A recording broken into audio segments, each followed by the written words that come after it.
Hey everybody, it's us again. You might remember us as the adventuring party that forgot to go mute on the starting screen. Thank you, my husband, for calling me and telling me that. Which do you think is worse? Forgetting to mute yourself when you're bullshitting with your players and making fun of each other before it starts, or forgetting to take yourself off mute like I did a couple weeks ago? I don't know. I kind of feel like just punching myself in the face for both. Hey! Welcome, everybody. Mates of Fate on Saturday night. What is up? Thank you all so much for being here. Am I muted? I'm not. Okay, we got this. This is going to be a really good game tonight, y'all. Here's what's up.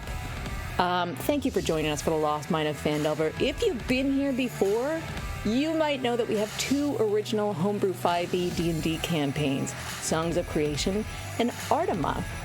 They had been on hiatus because our two favorite players had a baby and we missed them and we loved them. So Phandelver's been filling one of those spots, but I have awesome news. Songs of Creation is coming back on Thursday. Finally! Yay. I get to be a Draxa again. I get to not DM. I'm so excited.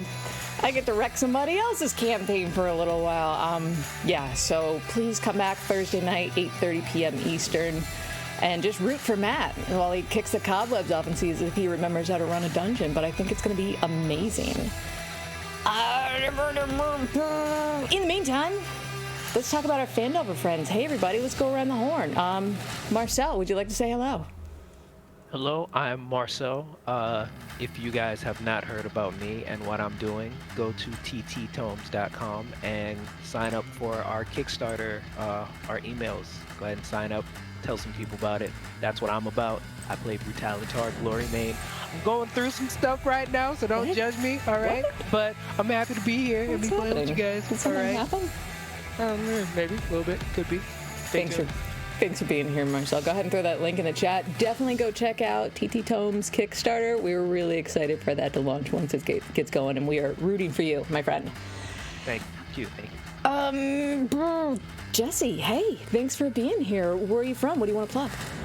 Absolutely. Thanks for allowing me to be here. You can find me on Twitter and TikTok at GOGverse. That's where I'm just either posting my art or goofing off and acting a fool. So, quite thoroughly enjoying myself here in this campaign. So we are quite thoroughly enjoying you, the heart and soul of this campaign. Also, you gave the group a name against their will last week, and I'm really pleased about that. I just have one quick question. Did Brutalitar's explosion burn off my goatee? We're gonna have a roll a save on that one, but please we'll say his eyebrow. Please say his eyebrow. Please say his eyebrow. Oh my god, I love it. He prepared for this game better than I did.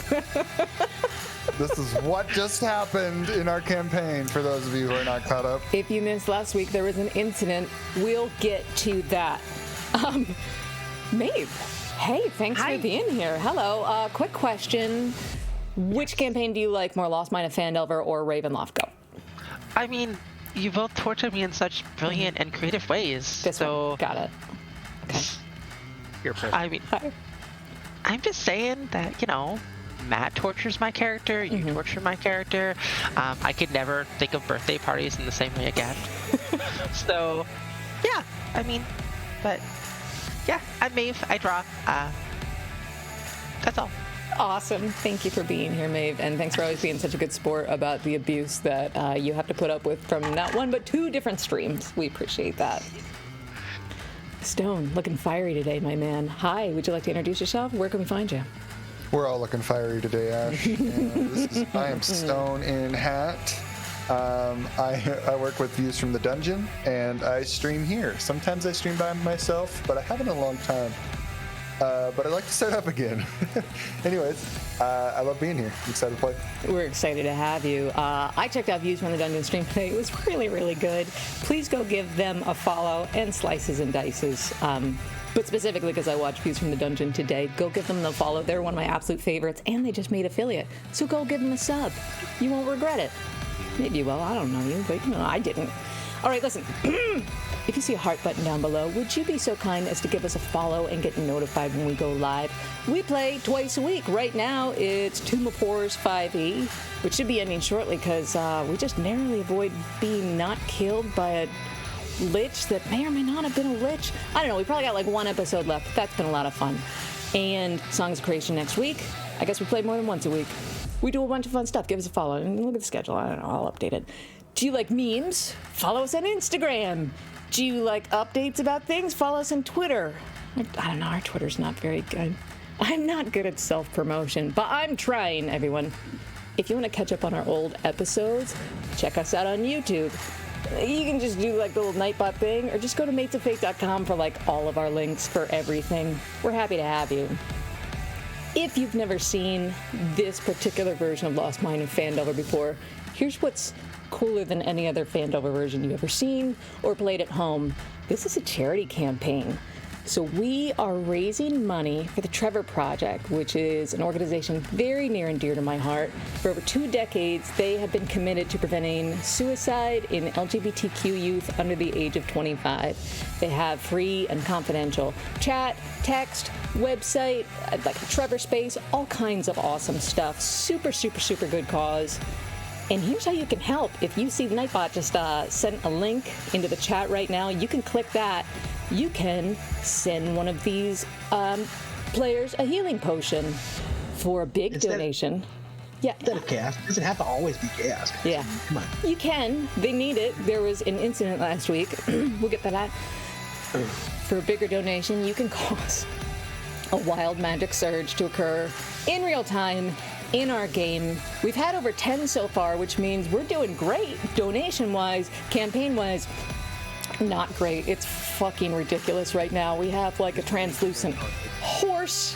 Lofane was a potted plant. Tank got like possessed by a ghost and then gave all her money to a voice in the sky about her carriage's extended warranty. It's been bonkers. Now our stuff talks to her.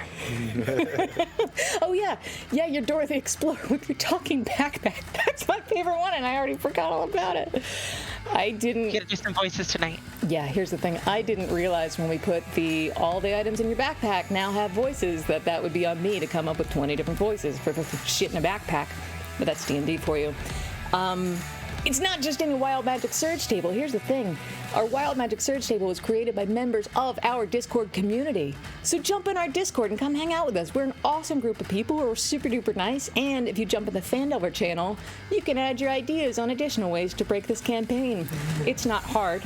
It doesn't take much. It's going good. It's going good, you guys.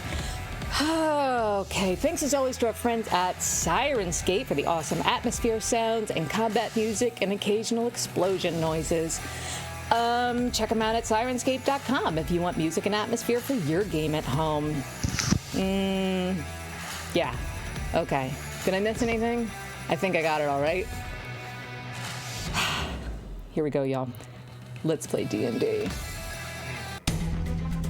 Oh, we're getting right into it. Here we go. Where am I clicking now? D&D time. That's way too loud, sorry. It's like epic battle music, I'm concerned. That's so loud. It's a pretty epic explosion. Just throwing it out there. Look how well I had everything together. And Tinker was the only one who walked away from it without getting hit. Before we get too far into this, can you maybe redo the Syrinscape? I can. And chat, if you can't hear me over the music, by all means, please let me know. So I can... How's that for Talatar? Why is it so loud? Jesus Christ. Maybe he could save us. Can you hear it? All I can hear is it. I hear everything. Yeah, I have a really low volume. That works. As long as the chat is good, I'm good. All right, but it's gonna stress you out if you can hear it. So maybe let me just stop it and refresh it real quick. Oh no, I can hear it. Oh, you can hear. I'm talking about volume-wise now. Oh no, that's on you. You gotta fix that shit yourself. Okay. It is so loud. It was an intense explosion. That's true. Sorry about that, everyone. I'm just gonna go ahead and get us back to... Look how well prepared I am. I'm the best DM ever. I'm not. Listen. Adventures. Here's what happened last time. You've been on a long adventure looking for your patron. Gundren Rockseeker, who was kidnapped off the Tribor Trail by a group known as the Kragmaw tribe for reasons you now think may have to do with the map he holds to legendary Wave Echo Cave, and a mysterious woman named the Black Spider who seems to want it for reasons that you're not sure about. You arrived at Phandalin days ago and spent the bulk of today clearing out the hideout of a group known as the Red Brands. The Red Brands are a group of ruffians that have just been terrorizing the small town of Phandalin. Welcome. Red Brands get red band. Oh, coming out swinging, Tincture. Bars. These ruffians are no good. They've been just robbing people, roughing up the elderly. They murdered the wood carver. They kidnapped his family. It's not good. It's not good. They started some forest fires. They abused a squirrel. You guys took care of all of that. You're heroes. Literal heroes. Last week, you cleared out the hideout. You were looking for the leader of the Red Brands known as Glassstaff, but couldn't find him. You found his empty workshop full of alchemical supplies. You found his empty bedchamber, but you also found a series of secret doors that you think maybe that's he got a heads up that you were on your way, and he snuck out the back. Lofane, you found in a cistern full of water what you thought might be a bug-out bag, perhaps. Like a hidden bug-out bag under the water, and then you guys got to it. It had been pulled up from the water, emptied, and a trail of water led out the back door of the hideout. You freed 3 hostages, the wife of the woodcarver and her 2 teenage children that were being held captive. You escorted them to safety with your phantom steed. You rescued the little goblin known as Droop, who looked like he was reluctantly working for the bugbears in this area, but never really wanted to. He seemed eager to help you. He said he might even know the location of Kragmaw Castle. Whether that's true or not, hopefully we can find out tonight. But in an effort to keep him and that information safe, you sent Droop the Goblin away with Myrna, the woodcarver's wife, and their family, and somehow persuaded Myrna to let Droop join their family. Yay for high persuasion rolls. You returned to town, and what you found was a bonfire in the center of town where all of the townspeople were celebrating your victory over the Red Brands, and the terror that these ruffians had been bringing upon all the poor people of Phandalin had finally come to an end. This bonfire was being fed, fueled by discarded red cloaks of all these gang members as they were leaving town in a hurry. And there was dancing and music and celebration, and you were welcomed and thanked. And it was a joyous moment for just a few moments.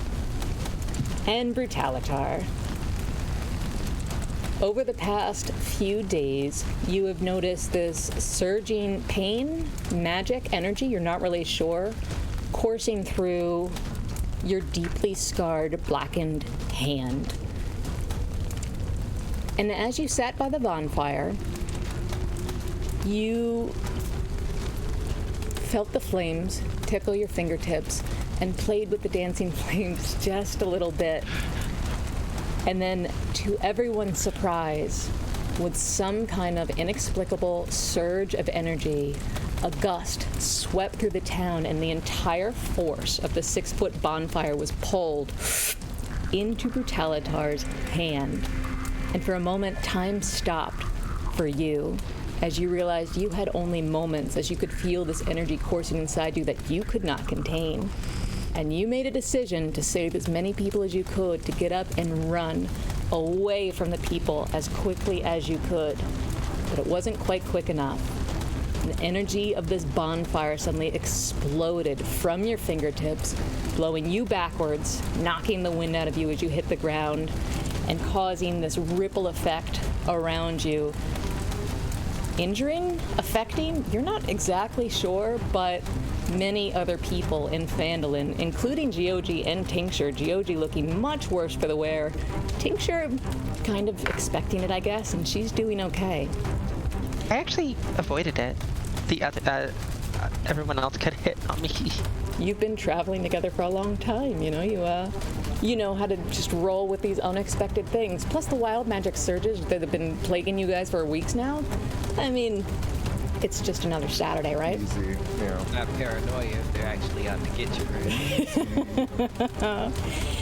right? Before Lofane, you could jump into action and begin helping what you realize is possible injuries, hopefully not casualties around you. You were struck with a vision. You had this vision of a cavern deep underground with somehow an ocean and waves lapping at the stone shore of this underground cavern. It was beautiful, crystal clear water. And suddenly you had this image in your mind of it being infected, corrupted, as though a barrel of ink, viscous fluid, oil, you don't know, spread throughout it. And you had a voice in your head, more of a feeling than actual words, but you know, you connect it to your deity.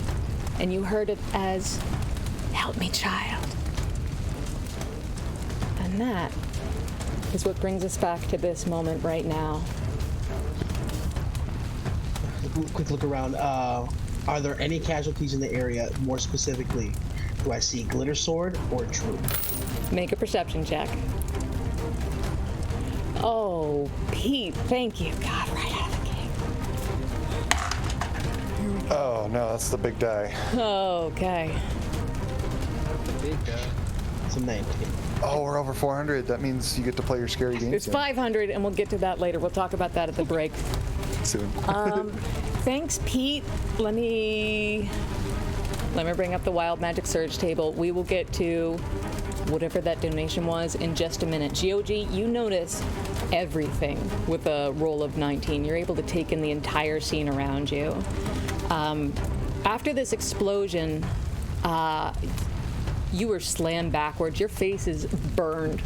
Eyebrows. Your eyebrows are still there. It was more the force and the flash that affected you. It feels like a radiation burn almost. You can feel like this side of your face is deeply red, feels hot to the touch. You still have all your hair, but it also kind of feels like you got punched. It was like a huge wave of force that hit you during that explosion. It hurt. It hurt very much so. Absolutely. So what you see, GOG, looking around, you went to run into action at the same time as Lofane, and then you realized he froze, and you saw Lofane's eyes roll back in your head, or in his head. And you look around, he wasn't the only one. You see a woman over there, a man over there, and a teenage girl over there, same thing. They all freeze at the same time, eyes rolled back in their heads. And it only lasts for about 5 seconds, and then you see Lofane snap back out of it, and he makes eye contact with you. The other thing you see is closer to the bonfire, you do see people looking injured. You do a quick count, and you see maybe 7. You see 3 lying down, 4 sitting or trying to get back up again. And you also see people running to help. You see maybe 3 or 4 people running to help. You recognize Sister Garaele as one of them, Silda Hallwinter. Looks like she's okay and she's running to help. And you see way more people than that running away, running and hiding. Now, who did you say you were looking for? Glitter sword or droop, and the family that he was with. Okay, you don't see Droop or the family he was with. You do see Captain Glittersword. Off in the distance, she looks okay, and from what you can tell, it looks like she's rounding up the kids. You see her kind of like usher the kids backwards toward the row where you know her, you think her farm is, and you see her tugging the girl from the tavern that was just spying at you from under a table. Okay. You see her trying to pull that little girl by the hand away from what's going on.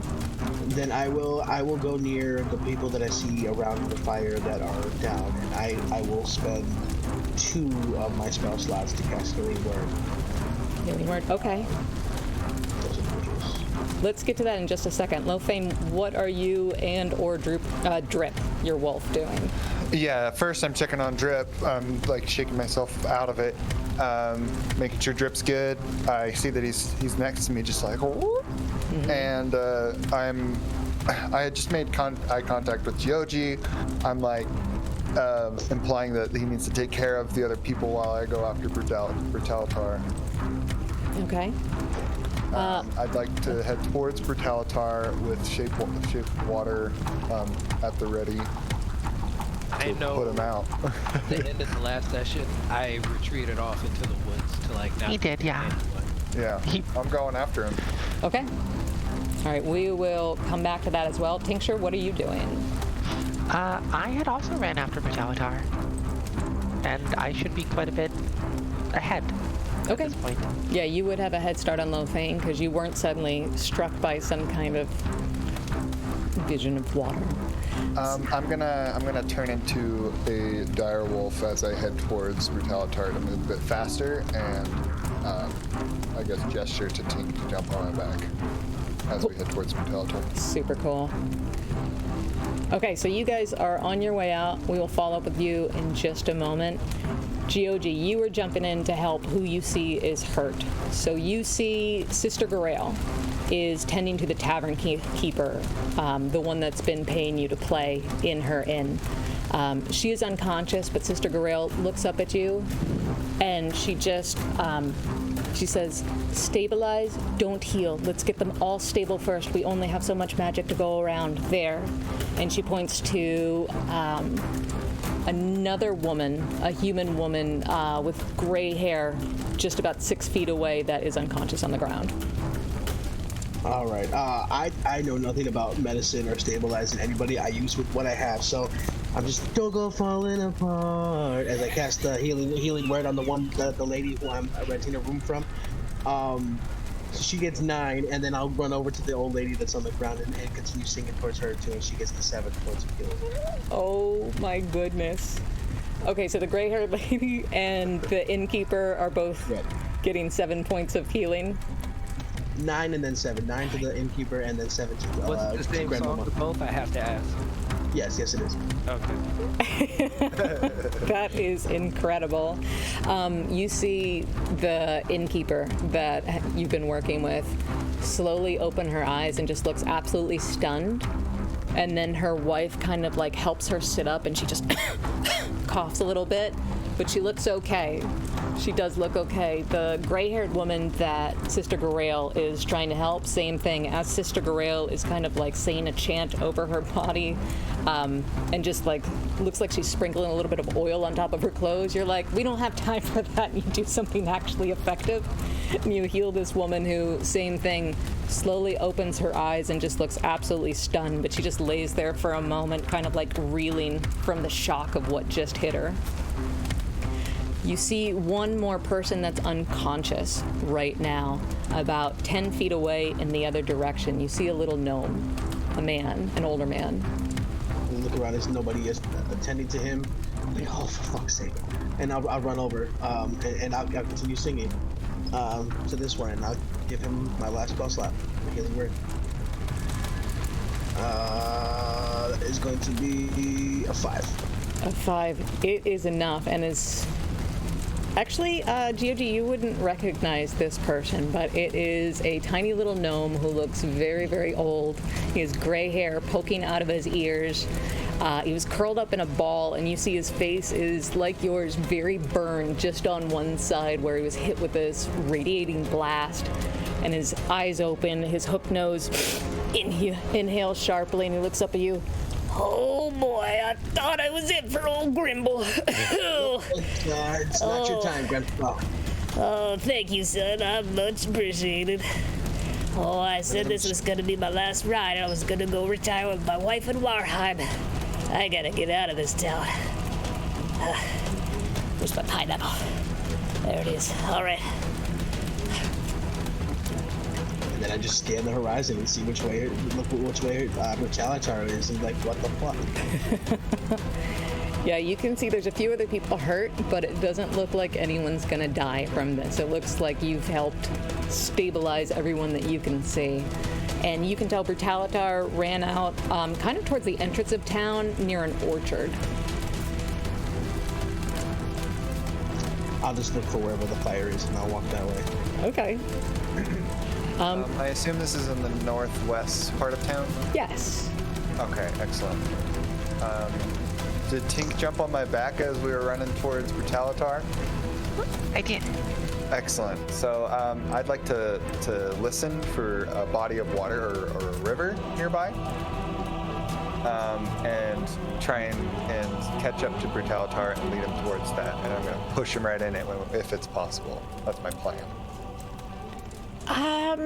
Okay, you would know just from knowing the terrain around this area that on the north side of the orchard, there is a very small stream, just because you're tuned into those things. You saw it on the way in. You haven't seen Brutalitar yet. Brutalitar, where are you right now? I would have just retreated away from anyone because I don't know what's going on right now. So I'm just trying to be away from the population. When you look down at your hand, it is still glowing, just like an ember. All 5 of your fingers just growing fiery hot. But the pain is gone and the energy is gone. It's strange. Like, it feels just like your hand did before now, other than this crackling sensation just under your skin. Doesn't feel dangerous anymore, not to you at the moment. Okay. Is there anything else that I notice out of the ordinary right now? With yourself, you're highly tuned in to this, and it seems like it's under control. You're stunned. You're a little bit injured from what just happened. You're still kind of reeling from the wind being knocked out of you when you hit the ground with the force of whatever that was. But you feel okay other than the fear and the adrenaline. Right. So I guess I'm just gonna stand there and kind of just be assessing myself and the situation. Right. You find yourself in the dark on the outskirts of an orchard just outside of town.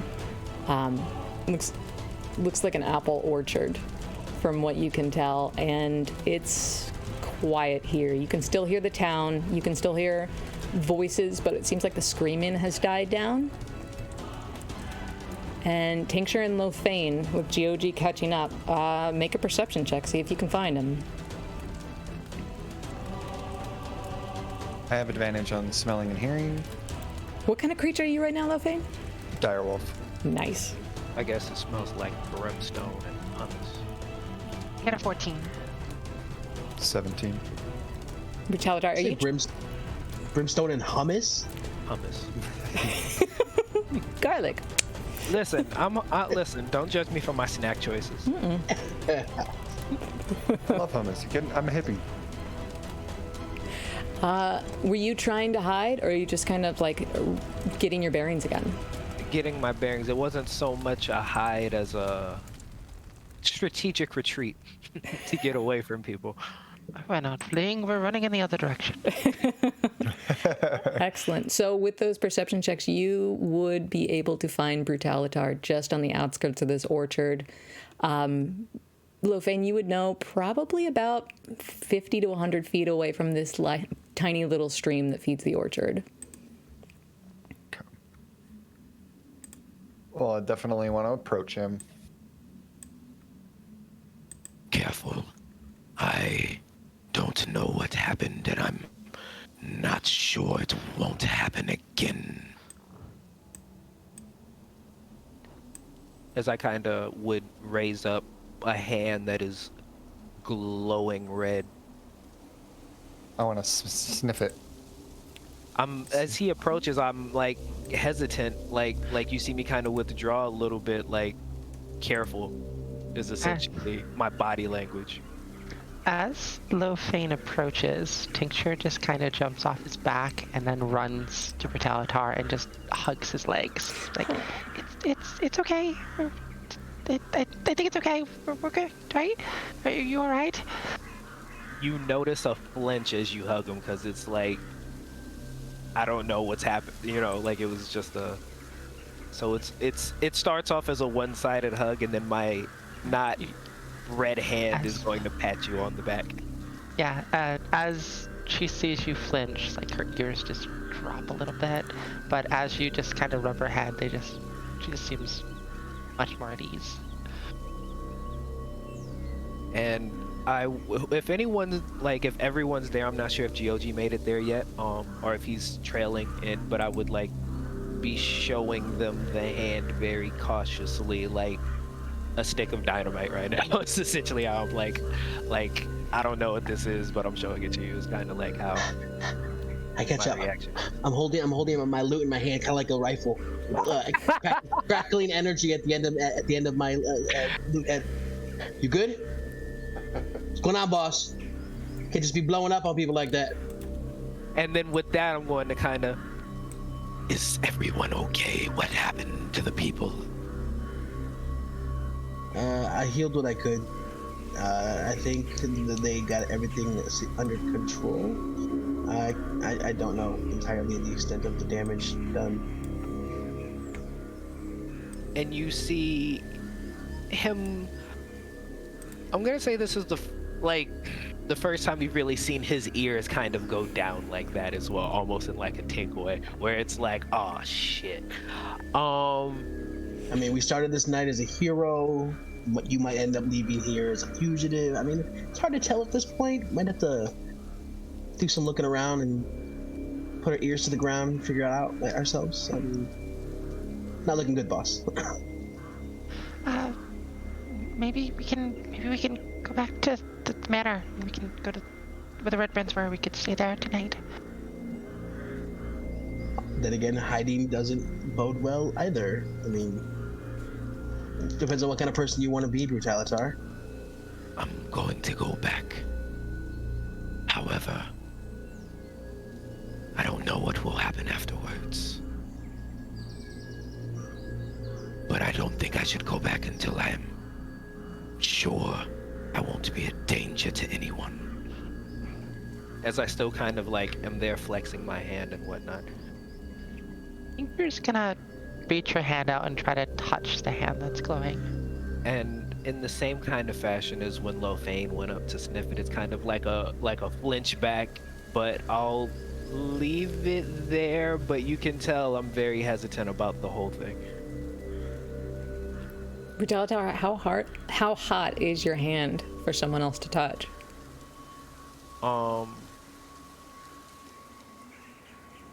If you're letting me decide right now, it's still, at this point, it's still gonna be pretty hot. Like hot pan? Yeah, like hot skillet. Okay. So Tincture, you would sense that even before you go to touch his hand. Like you can feel the heat radiate off him before you can. He reaches out. She gets close enough that her hand starts to just feel the heat coming back, and she withdraws too, and just sort of seems kind of sad about it. Like she just really wanted to like comfort him, so she would instead just reach her hand out and grab his other hand and just squeeze it. It's okay. I'd like to transform back into myself, back into the Water Ganassi. Be like, friend, I know this was an accident. Maybe we can make you feel better, and I'll shape water, see if we can cool off his hand. Let me know what happens with that, and then I'll say what I want to say. I want to know what happens with this right now. I'll just hold it in front of me, waiting for you. Okay. I'll slowly stick my hand in it. I'll say, It doesn't discomfort me right now, but let's see. and I'll stick my hand in the water. It seems like what is the water you're creating, Lothane? Like, did you just pull it up from the ground, from your canteen? I pulled it up from the ground. Okay. Shaped it, and it's just like an orb. So about the size of a basketball, Brutalitar, you go to put your hand just on the top, and you see the surface of this orb just lowly bubble, just a very low boil. Do you continue putting your hand in? I'm gonna see what, I'm gonna slowly do it. If it causes me discomfort, then I'll stop. Yeah, you almost don't feel it at all. Not that you're wearing a glove that's protecting you, but you all hear this hiss of steam as Brutalitar's fiery hand goes into this watery orb that Lothane magically extends in front of him. The top boils, and then it seems to cool slightly. The rest of the orb, Lothane, you can sense that it's hot, but it's not just boiling away. It's not molten hot.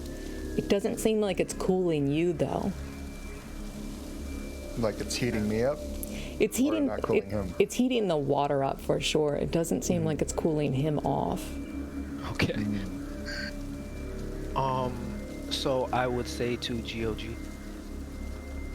Mr. Dreamlove, let the townspeople know that I will be available in the morning should they wish to talk or take me. For the night, I think we should try to get a handle on my powers. See if I can tame them before speaking with the people in the morning. So you plan to go hide out in Trezendor Manor? Not hide out. Wait there. Call it what you want. It would Potato, not be potato. hiding. I would like you to let them know where I'll be. Fair. I'll stay in the inn tonight and just listen to what's going on. Maybe reach out to Silda and what's her name? Garel, and see what she makes of all this. Or I guess I can talk about Harbin Wester as well. GOG, please, your main objective, as I give you 10 gold, is PR and damage control. You see him stiffen up a little bit. What do we pay you for? Why didn't you say so? Of course, it just tucks it away. and then go ahead. As you were, sir. As you were. Enjoy your hideout, and I just turn on my heels and begin walking away. Again, Not a hideout. Please let them know where I can be. Noted.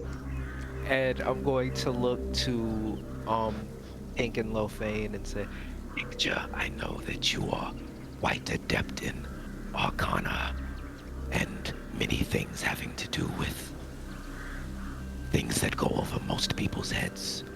I would like you there to help me try to get a handle on such things. Lofane, please, your control over water might be necessary should my powers manifest unexpectedly again. I'm here for it. I'll be there. Don't worry. I'm not leaving your side. Although, maybe you shouldn't stay in the alchemy lab though, because well, if that happens again, I really don't want to cause a bigger explosion. And I can't really work if I'm worried about you exploding again. That's a good idea. and I'm going to start walking towards the manor, and I'm going to kind of try and distance myself like 5 feet from everyone if I can, and just, yeah, you see me kind of like try and back away from everyone, and Just a little bit of room would make me feel better for your safety, everyone.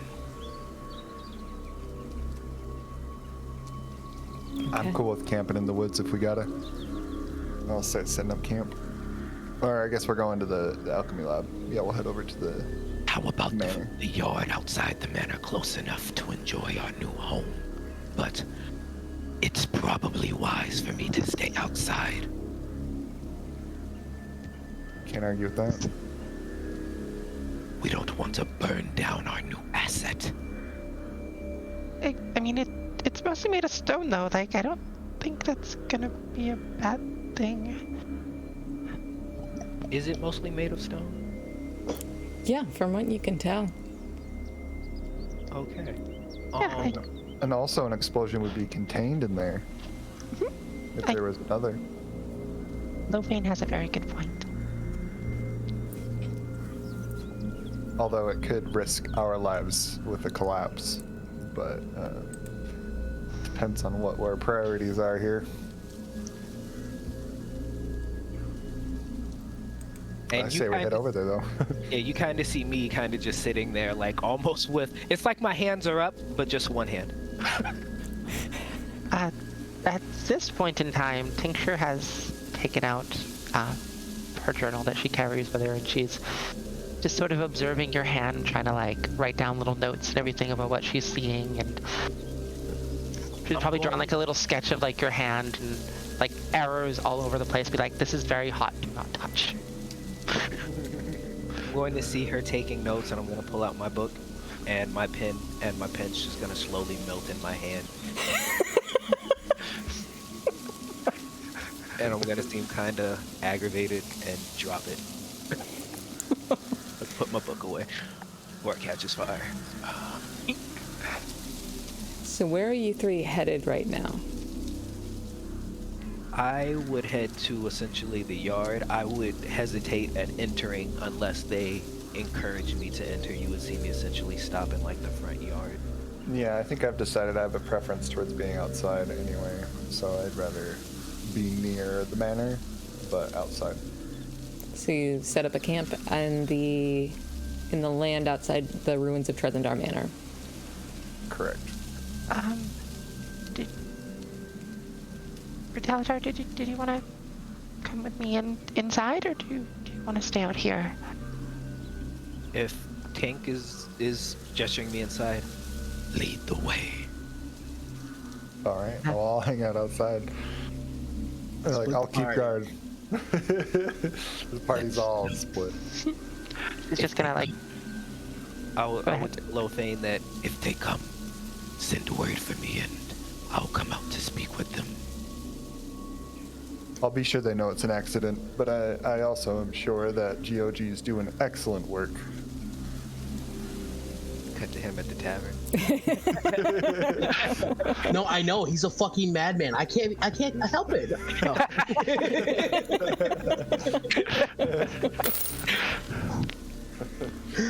Oh So my I would goodness. let Tink lead me inside. Brutalitar and Tincture, both of you please make a perception check. Oh no, you're getting the wild Okay. experience. You know, I'm gonna use my advantage for that because apparently I get advantage. I don't trust I got a this 50. wild magic bullshit. 19. 15 and 19. Yeah. You both notice it out of the corner of your eye as you enter Trezendar Manor. Last time you were in here, it was fairly well lit. There's oil lanterns in every single room that the Red Brands have been refilling every few hours to make sure they can find their way in and out. Some of them are burned out by now because the manor is mostly cleared out. Some of them do still have a bit of oil left and are still lit. And Tincture, you notice at first as you just quietly saunter in through the hallway, you see the flickering light of the oil lantern almost like magnetically pulled towards Brutalitar, and then as soon as he gets far enough away, it kind of snaps back to where it was. You pass another lantern, same thing, it's like drawn to him and then back to normal. Just write in the book again what she's observing. If I see the lights kind of reacting to me, I'm going to stand like an extra 5 feet away from Tink and then kind of do like this kind of motion with my fingers and kind of see what happens. From how far away? Like 10 feet away from Tink, wherever the lights start reacting, that range, wherever they are, then I'll just kind of stand there and start doing Yeah. It looks like when you're standing directly in front of him, maybe within like 5 feet of it, it's just drawn to you as a person. So when you do this, it's kind of attracted to your core, like it's just leaning towards you. So you do this and you notice like the flame just tilts this way and you go the other way and the flame tilts that way. Weird. I'm gonna look to Tink like, weird, right? Yeah, I think we can qualify this as weird. I mean, is it weirder than the things in my backpack talking to me? I'm just gonna like kind of like gingerly reach into her bag and just pull out like a glass. Like, Are you thirsty? What's up? Hey, girl, hey. yeah, that's a good idea. I should have some water. And she's just gonna like reach into her bag and pull out her water skin. Oh, boy. We haven't done this all day. Wee, glug, glug. Water is life. Come on. You're just gonna like, Brutalitar is gonna hear her basically talking to herself. Yeah, I think I should maybe have some water. I think that's a good idea. And it's like, Like, just she's gonna take the glass and just like put it up to like her lips and just like stare at it for a second. Oh yeah, you look thirsty. There you go. Down the hatch. Oh yeah. Now put me back in your backpack. That's where all my friends are. So now I see Tink just kind of laughing. Oh yeah, no, Tink would have probably like just probably broken down laughing when she said that. Thank God there's no map in there, right? There is a map in there actually. No, there's not. Oh, there are several maps because she's drawn several maps and she's had people draw them for her. Oh my goodness.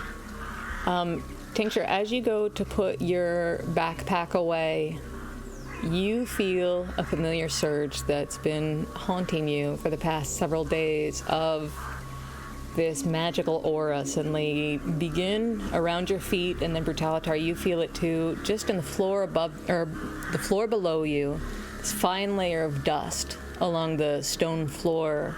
From that you see appear flickers of blue, beating wings. And before you know it, you are surrounded by this cloud of butterflies that came from nowhere.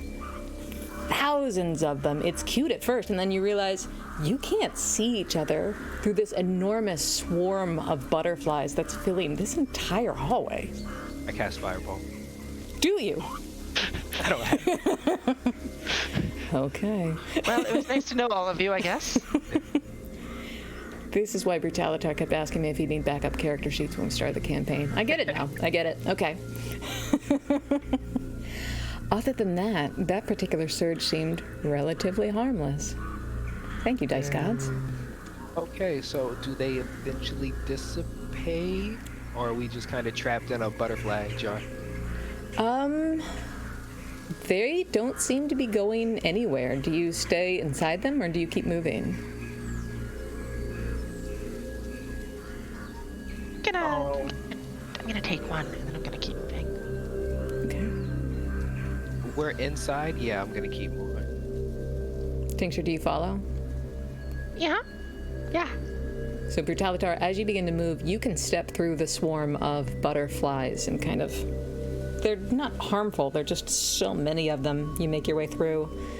But Tincture, when you step away, it seems as though they're coming with you.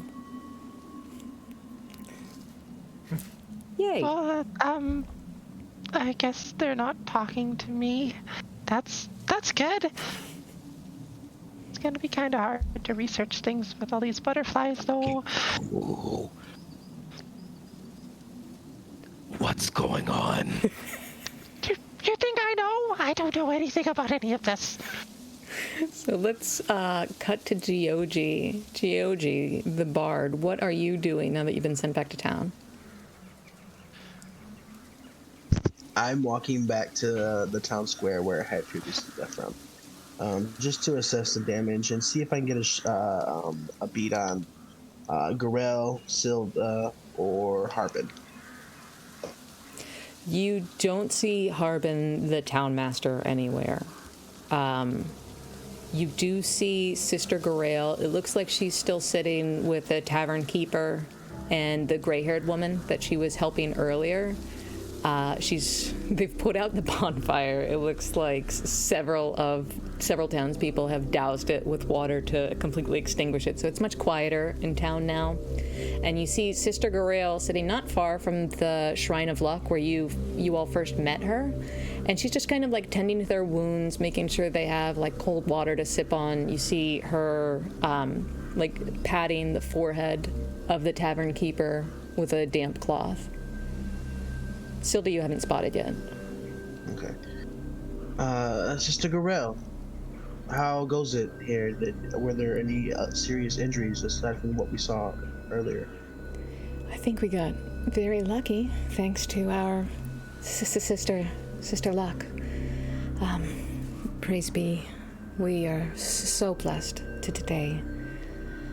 I think everyone will be okay in the long run. Perhaps a few scars, but we'll be all right. And what's the word on it, on how people feel about Brutalitar in the moment? I have to ask. I'm sorry, why would they be talking about Brutalitar?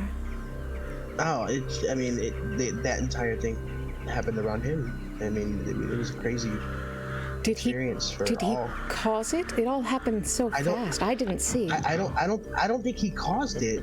I know he tried to contain it, but it didn't go as planned. Want my money back?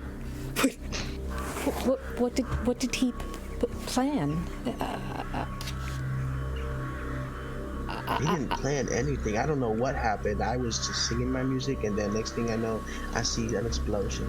And then him run off. I'm not entirely sure what happened. I know a lot of crazy stuff has been going on lately, and we're trying to get to the bottom of it. It has been so bizarre. I don't know what you saw, but I saw the fire go out. There was a huge gust of wind, and then I saw the fire come back, and many people were hurt. But then I had the strangest vision from Our Lady. I was just taken, like in a dream. It was more vivid than anything I've experienced before. So I noticed a few in the crowd had just stopped in the middle of all this chaos. And, can you explain it? That's maybe they're connected. Maybe, I don't know. There's been something very strange surging through this town. I cannot explain it. I'm not one for the arcane arts. Maybe we're cursed? I'd like to think not, but there is some kind of strange force that seems to be running under the currents of Phandalin. Perhaps your friend is feeling it too. It's possible. I feel cursed is a little strong of a word. I hope not. I mean, you can't have good luck without bad luck every now and then, right? There's gotta have two sides to the coin, all right? That is absolutely true. That's one of the tenets of our beliefs. So that's all it is. I wouldn't look too deeply into that. I just wanted to, I'm just. Whew. Did your friend cause the fire? As far as I know, no. I just wanted to check in. He's very concerned about the well-being of those around because he couldn't stay. He got hurt really bad in that explosion. And it's been a long 24 hours for all of us, if I'm being completely honest.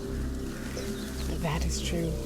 I don't have any more spells I can do today, but if I think some good old-fashioned R&R will do just fine. If there's anything that I can do to help you guys while we're here, please don't hesitate to ask. I'll do what I can. Thank you. And for the hell of it, I'll put a coin on the Shrine of Luck. And then I'll make my way to the inn, and I'm really just chatting it up for the remainder of the night, trying to get a beat on anybody, see what the word is in town, see if anybody listening, see if there's any rumors of things said or things seen. So, GOG, as you put a gold coin on the Shrine of Luck, Grail bows to you with gratitude and says, "Blessings of Tamora be with you." And she makes a gesture in front of your chest. And now you have another blessing of luck. You can re-roll your next nat one. Oh, cool. And as you say you're going to the inn, Toblin Stonehill, the innkeeper that you've been working with, looks up at you weakly. She says, "It's closed right now, dear. No one's there. Can you open it back up for anyone who needs shelter tonight?" If that's what you require of me, of course. I mean, would you like some help getting back to the end? Are you going to be all right?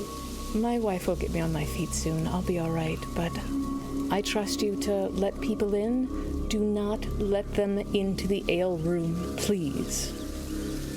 She extends a key to you. How about I just sleep in the ale room for the night then? She withdraws the key. I'm just kidding. I'm not even much of a drinker. I'm just trying to give you a hard time. Trying to make light of the situation. You know, get a little smile. I know it's been a long night. I trust you. You've done good for us. Let yourself in. Don't let anyone behind the bar. Fair. All right.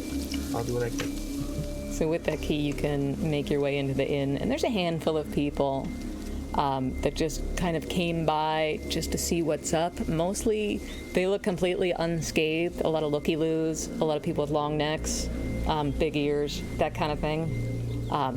And there's just like a lot of scuttlebutt around the table. Only half the...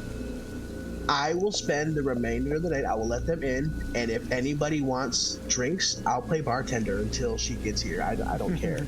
I'll just put her money to a side in a little satchel or something that I have, a little bag, just so I can give it to her when she gets back. Perfect. In fact, I'll even throw in some of my I'll throw an extra 10 gold into her pouch just for that. That is more money than you see anywhere else in the till right now. So it looks like she's had a pretty good night, even though there's only about 8 customers in the place tonight. Pretty dead. A lot of these people got scared and went home, it looks like. Okay. And then while I'm doing that, that's when I'll listen in on any conversations being had and try to ease any minds. Make a perception check. All right.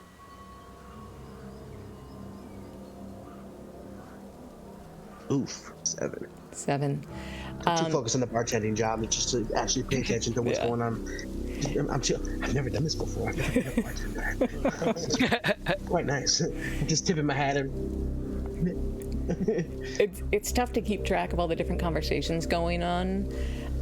You overhear 2 women arguing with each other at the end of the bar that like 6 people died tonight, which doesn't seem to stack up with what you saw yourself, but she's like insisting like there was, she's like naming names and people you've never heard of, and she's like, I was there, I was on the front line, you wouldn't even know, and she's like, get the fuck out of here, nobody died tonight.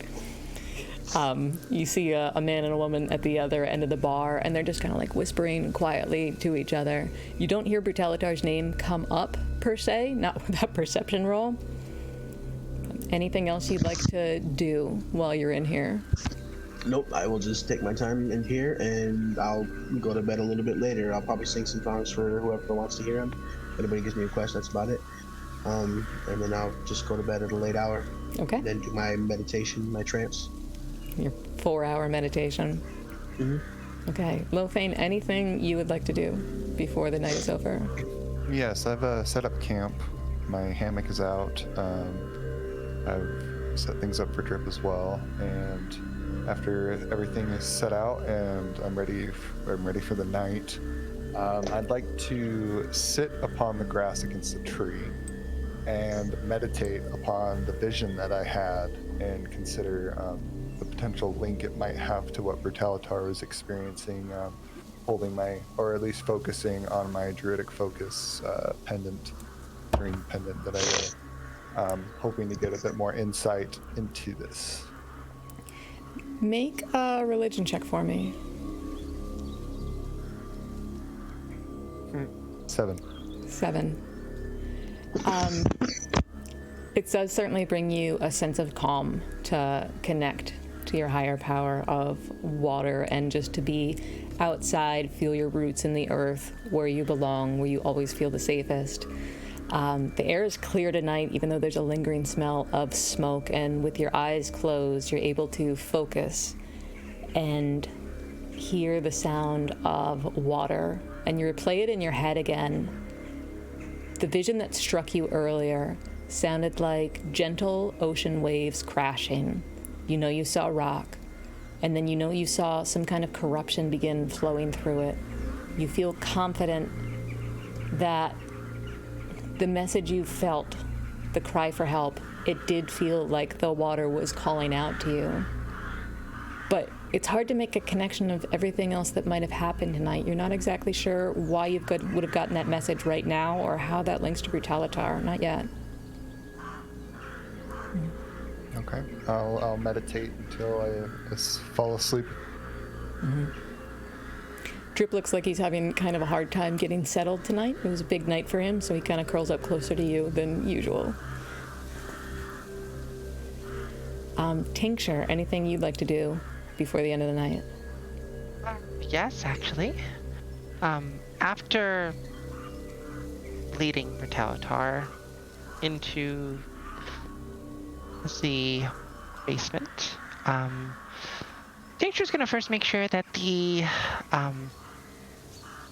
Nothic isn't going to bother them as they go by. She's going to lead Bertalatar into the tavern room that's right across from the bar, right across from the alchemy lab. She's going to keep the door open and also keep the door open to the room she's in, and just sort of keep an eye on him. The room, she'd ask him to probably stay far enough away so that she can watch him, but if something weird happens, hopefully nothing bad will happen to her in the lab. And she is going to spend the entire night trying to figure out what is going on with him. How are you going to do that? Are you just sitting and mulling over it, or? So she is. It's a combination of a few things. She is going to be spending time examining Bertalatar's hand and probably have him take off like his shirt so that she can look at his arm to see if that's any different. She's then going to look at all the books that Glassstaff has to see if anything is of use, and she's going to try to fill out her own little hypothesis of maybe what's happening to him. She doesn't really know, but I mean, she would also probably try using her pendant at some point to reach out to Elijah, but given it hasn't been an entire day, I know it's not going to actually work. But Okay, so there's a few things we can do with that. Bertalatar, do you consent to all that stuff? Yep. So to examine Bertalatar, you can make a medicine check or an arcana check. okay.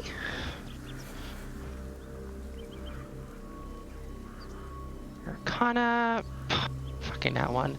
Well, that's a 6. A 6. Yeah, she's probably having a hard time anyways. This is her friend. This is a tough night for all of you. So, you help him get his shirt off. The sleeve sears slightly as he pulls it away from that hand, like it's now like singed with black. You take a look at his body, and it stops about here, below the elbow. This is just like a forged metal almost. You can still see the scales of his skin there in perfect shape, but they are just glowing ember hot. But it stops right below the joint there. Other hand looks fine. His chest and shoulders look fine. Like you listen, he sounds like normal pulmonary response, normal cardiac activity, other than his heart still kind of pounding an hour later because the adrenaline hasn't dumped yet. As far as why, you're not even sure you can scratch the surface of that. You rack your brain trying to think of the adventures you've had, any stories Eliza has told you. You've never heard of anything like this before. You know Dragonborns have different powers. Sometimes, like, you heard of a green Dragonborn that could, like, spit acid. But you've never heard of a Dragonborn having this before. If I see Glassstaff has like a library, can I look through on things about elementals, maybe foraging with elementals, if they have anything on that, preferably? Sure. Either one of you can make an investigation check to see if you can find a relevant book about this. I will help Tink. I'll let her know what I'm looking for. Yeah, I would say Tink is probably gonna ask you to stay in this room, because she doesn't want you anywhere near that lab in case you happen to explode again. And yeah, that'd be really bad with all this stuff in there. So where exactly are you, like, leaving me? Like no, don't move. Like, where exactly are you? So the room where we fought the Red Brands. Okay, so it's like a. Okay, got you. Where They're they're in like gambling. the tavern area where they were gambling. Yeah. She's having you just kind of stay in there where she can see you from like a distance, but Okay. yeah, she doesn't want you in the room with all the alchemy things. Okay. Or all the books that could give her information. That's fine. Not my books. So yeah, I'd let you know essentially the subject that I'm looking for. And what is the subject specifically you're looking for? how to possibly get rid of some of this energy by like putting it into a weapon. Okay. All right, Tincture, make an investigation check. You'll see what you can find. Well, 12? yeah. This is tricky. So Glassstaff, it looks like he did have quite a collection of arcane information here. They're primarily potion focused, from what you can tell. There are some history books. It looks like he was researching the area. He was researching like the legends surrounding the area, and you do find one interesting bit of information about Wave Echo Cave. It's not called Wave Echo Cave. It looks like this book predates everything you've heard about the Phandelver Pact, but the location kind of adds up. It's in this area, and it refers to a vein running under this part of the land on the Sword Coast that's said to surge with magic forces.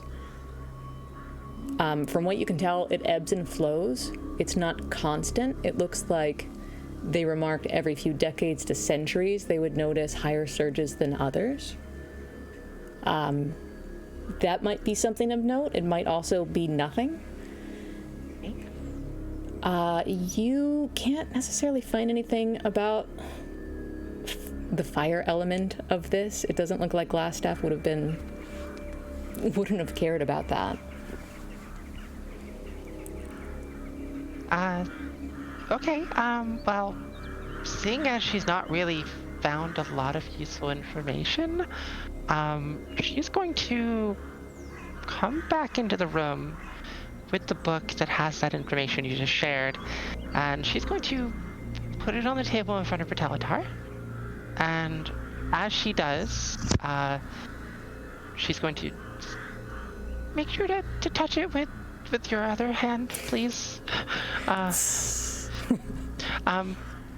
And then you see her just kind of like rubbing her chin and looking at her bag, and then looking at Bertalatar's arm, and then looking at her bag, and she just sort of reaches down and just like takes out her dagger and like looking back and forth like, is this a good idea? I don't see any of that right now as I'm kind of flipping through the book. I'm gonna see that it's kind of going into the Spellforge and things like that, and I was hoping to have it give me some inspiration. And seeing that it's not on the subject that I wanted, I'm gonna kind of sit there and snap my fingers disappointingly and accidentally cast Heat Snap. I love this game so much. What's Heat Snap, Bertalatar? What happens when you do? So anything within 5 feet, including this book that I'm holding right now. Yeah. Pinker, you're not close, right? I've stepped back. I'm not within 5 feet. So no creatures are around me, but essentially, I burst into flames. How much have you burst into flames? Any creature around me in a 5-foot radius would have been taking this damage, seeing how she's back. So if I'm next to the table that I was reading on, is going to combust, and I'm going to like jump up and not realize what I did and Lofane, just call for Lofane immediately. Nature's like gonna sort of withdraw a little bit. As you jump to your feet, this wooden chair clatters behind you and then immediately just erupts in flames. Smoke starts filling the room. Same with the table directly in front of you. It be like just the edge that you were sitting against begins to flame up a little bit. Lofane, that's a pretty far tunnel they're down. Make a perception check. You got it. For you or for Drip or for both if you want. Drip would have it. Drip has keen hearing? He probably does. Yeah, they both do. Yeah. Drip got a 14. Yeah, I think that would be enough. So Lofane, you're already starting to drift off to sleep under the stars after a really, I don't know, relaxing meditation. And then you're Lofane. Drip starts growling and urgently nudging you, and then doesn't wait for you and just runs down the tunnel into the hideout. I follow him quickly. Mm-hmm. I'm gonna go to sleep. You can you make a deception check for me as you enter this cavern? You say deception? Yeah. Deception? Mm-hmm. 3. You hear in your head this creepy, hissing, familiar voice. You're back. Wolf 6. Don't worry, no kill. Thanks again for your snacks. Yeah. Place is burning. I'd say I guess that's why I'm here. Later, bud. And I'm running behind Drip. As you enter the room, the Brutalitar and Tincture have successfully set a few more things on fire because there's a lot of fabric sacks in this room, a few wooden barrels. There's a table of flame, a chair, and now also like 3 burlap sacks full of grain behind you that are just scorching. And I say, I leave you alone for 2 minutes. And I start throwing shape water on all that I can.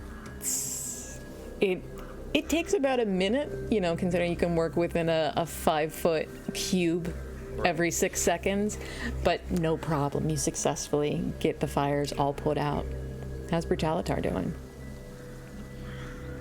Like, now I'm just like trying to hold the hand like still now, because I'm like, now I can't just do gestures with it. More importantly, did you take that shape water and over onto Brutalitar is what I want. I was definitely tempted, knowing that he's the source.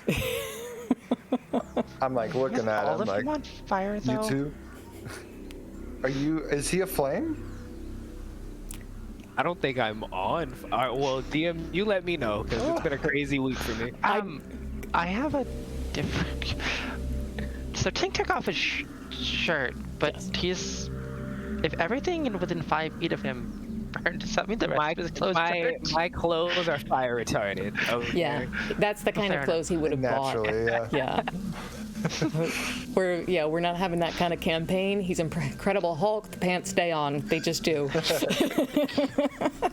You guys don't have enchanted underwear? That's just me? It's just me. Okay. It costs extra. You get it in Neverwinter. Mine are waterproof. So are my kids. That's a simple Different issue entirely. enchantment. I forgot what we were doing now. Everything was on fire. Mm-hmm. Yes, and I am there. Yeah, just looking caught off guard again. Okay. I have an idea. I'm going to start drawing like runes on the ground. I'm just gonna start working in this area. Runes you're familiar with? Yes, runes that I've worked with from my wizardry studies before. Okay. Lofane would see Tincture sitting at the table nearby the one that just got caught on fire. And she's kind of digging through her bag, just like taking out random tools and just like looking at Brutalitar and just like shaking her head and taking out different tools. Like, she seems like she might be up to something, and it ain't good. Ain't good. We're like, how you doing there, little one? Yeah, well, I mean, you can see how I'm doing. Yeah. Well, I don't know what else to do besides maybe throw a little bit more water on him. Well, I mean, I might have an idea. It's not a good idea, but I might have an idea. All right, shoot. Well, I've studied a little bit of medicine with Elijah, and I've seen infections before, and I don't think that's what this is. But if his arm is the problem, Oh. I mean, I don't want to do that, but Do I overhear this conversation? she's trying to be quiet, but she's probably not being that quiet. Let's do perception versus stealth. I kind of prefer if I don't hear it. So I will bypass the roll if the DM will allow it. Sure. Well, I only rolled a 10, so... Yep. against a nat roll. What's your passive, Brutalitar? I think it's a 9. It is now. Sure. That's really low. It's a 9, yeah. Is it? There you go. It's a 9. Love that. He didn't notice. I am drawing on the ground, but again, I picked up something and it melted in my hand, so now I'm just literally using my fingernail to like etch into like the floor, the runes that I need. I'm like drawing with my burning hand. Correct me if I'm wrong, but I think we got another wild magic search. I think we did. I know. Okay. I'm pacing it. I'm trying not to ruin your role play with wild magic complete bullshit, but the bullshit is coming when you least expect it. Just in Thank case you. did. Yes, thank you, Hot Boy 420. We appreciate it. It's coming. Hot boy in the channel. Appreciate that. I mean, I think that's Brutalitar. Hey, see what she did there. Hey! But it is, though.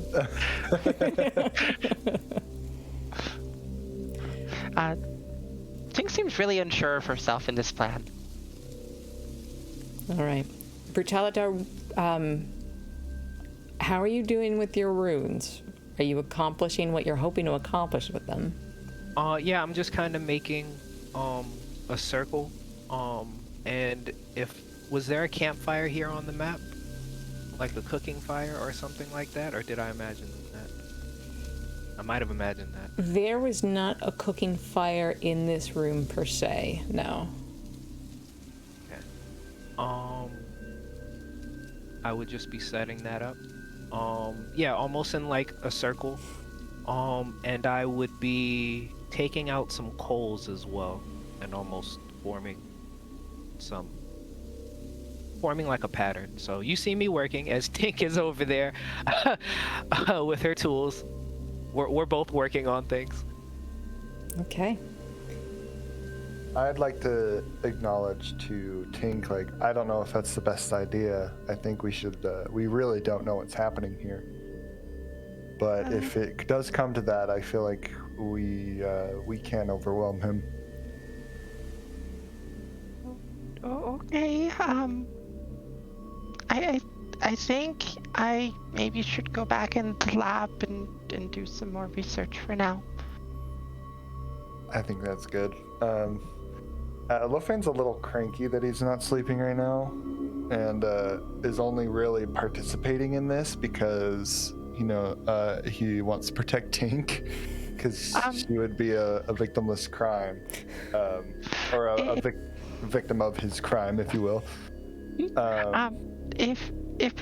If you're tired, I mean, you can go rest in the big fluffy bed that Glassstaff had, and if something happens, I can just wake you up. All right, I'll do that. I would like to retrieve my hammock, though. I don't. It's very important to me. Oh, I mean, I'm not going anywhere. I don't think Ellie is either. All right, maybe we should. But when you come back, can we maybe move some of the flammable things away from him? Yeah, I think we'll have a large perimeter around him. Yes. I think that's a good idea. So, Lofane, you quickly just jump out of the hideout, retrieve your hammock from where you had it set up. When you return to the manor, you go just to put your things down in Glassstaff's bedroom, you know, the nicest room in this place, and you see Drip has already curled up in the middle of this fluffy bed and has gone to sleep right in the middle of it. I say, well, hey, lover, and I'll lay next to him. Hey, are you the big spoon or the little spoon? Oh, in this case, because he's curled up, I'll have to be the little spoon. But I do prefer, or big spoon. I do prefer little spoon, though. Because I'm a big guy, you know, I like to, it doesn't happen very often. When it does, it's very comforting. I just think this campaign can't get weirder, and then I'm always pleasantly surprised.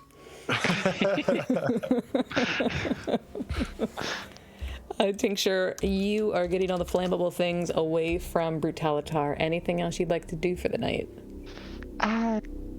Yeah, I'm gonna be in the lab doing research and probably trying to figure out that invisibility potion too, since it's there. Yeah, so that, like I said, that is a very high DC, but every time you attempt it, the DC is gonna go down. So if you want to make another Arcana roll, this can be your last one for the day. trigger. Let's have a check. That is a 22. I think I got a 22 last time as well.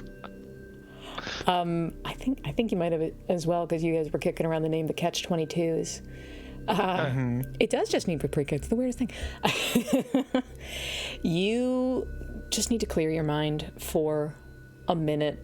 Everything, your friend is hurting, you're hurting, the town is hurting. If you can just focus on this and the science behind it and the alchemy behind it and the formulas behind it, that is a healthy place to funnel your energy right now. That is a place that is familiar and comforting and doesn't hurt, and that helps you focus. And you can do that for a couple hours, just examining, is this going through the right tube, and do they have the right elements here and the right additions here? And you can see it's just missing mercury bile. That's all. It's just missing like 2 drops of it. He was so close, and if you add that, you will easily be able to make 2 potions of invisibility. Do you have that here? I think he did. I think it was actually in one of the things you found in his belongings. I think you may be correct. Yeah. So you can do that. I feel pretty sure that's a thing I said. So yeah. Okay. It'll take a couple hours, but you can correct this formula, and by morning it will be done brewing, and you'll have 2 full bottles of invisibility potion. Awesome. Okay. Brutalitar. Yes. Your runes, your coals, the weirdness of it all. Have you accomplished anything with it? So, in the middle of these runes and coals, you would see me actually holding my hand over them, the one that is imbued with this magic, and the coals would start to catch red.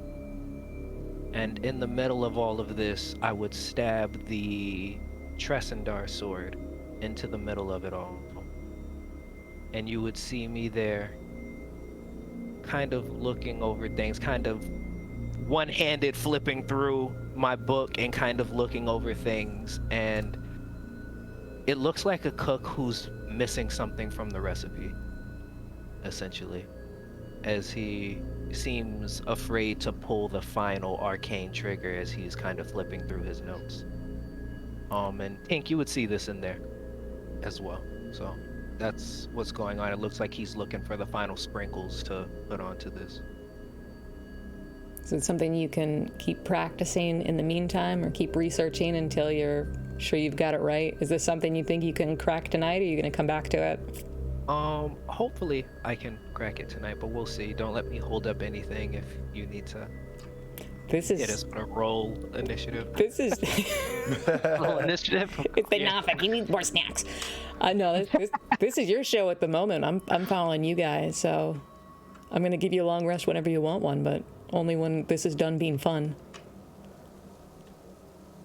Oh, don't let me hold up anyone right now. Well, I'm trying to sleep.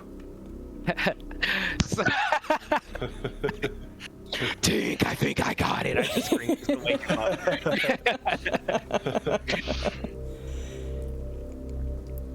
All right. Go ahead. No, go ahead. I was going to suggest we take a quick break. So anything you want to do before that? Round on me. If anybody can tell me anything, any news, any crazy stuff you've heard around town. As I began putting ale on the counter, and then I'll put another gold piece into the pouch that I've been collecting. Oh my goodness. Great break spot right there. We are going to take a real quick break. And fun news, we do have one more Wild Magic Surge coming, and we're only $39 away from our next milestone, being the $500 milestone marker, at which point the Discord community is going to pick a horror game that I have to live stream. Spooky. So that's going to be fun. That's going to be awesome. I forgot to tell you guys, I set up a new reward for anyone who's like, man, those are expensive Wild Magic Surges. For the low price of $5, you can send one of these awesome players a random fucking potion. What's it gonna do? They don't know. I don't know. Random. I got another table for it.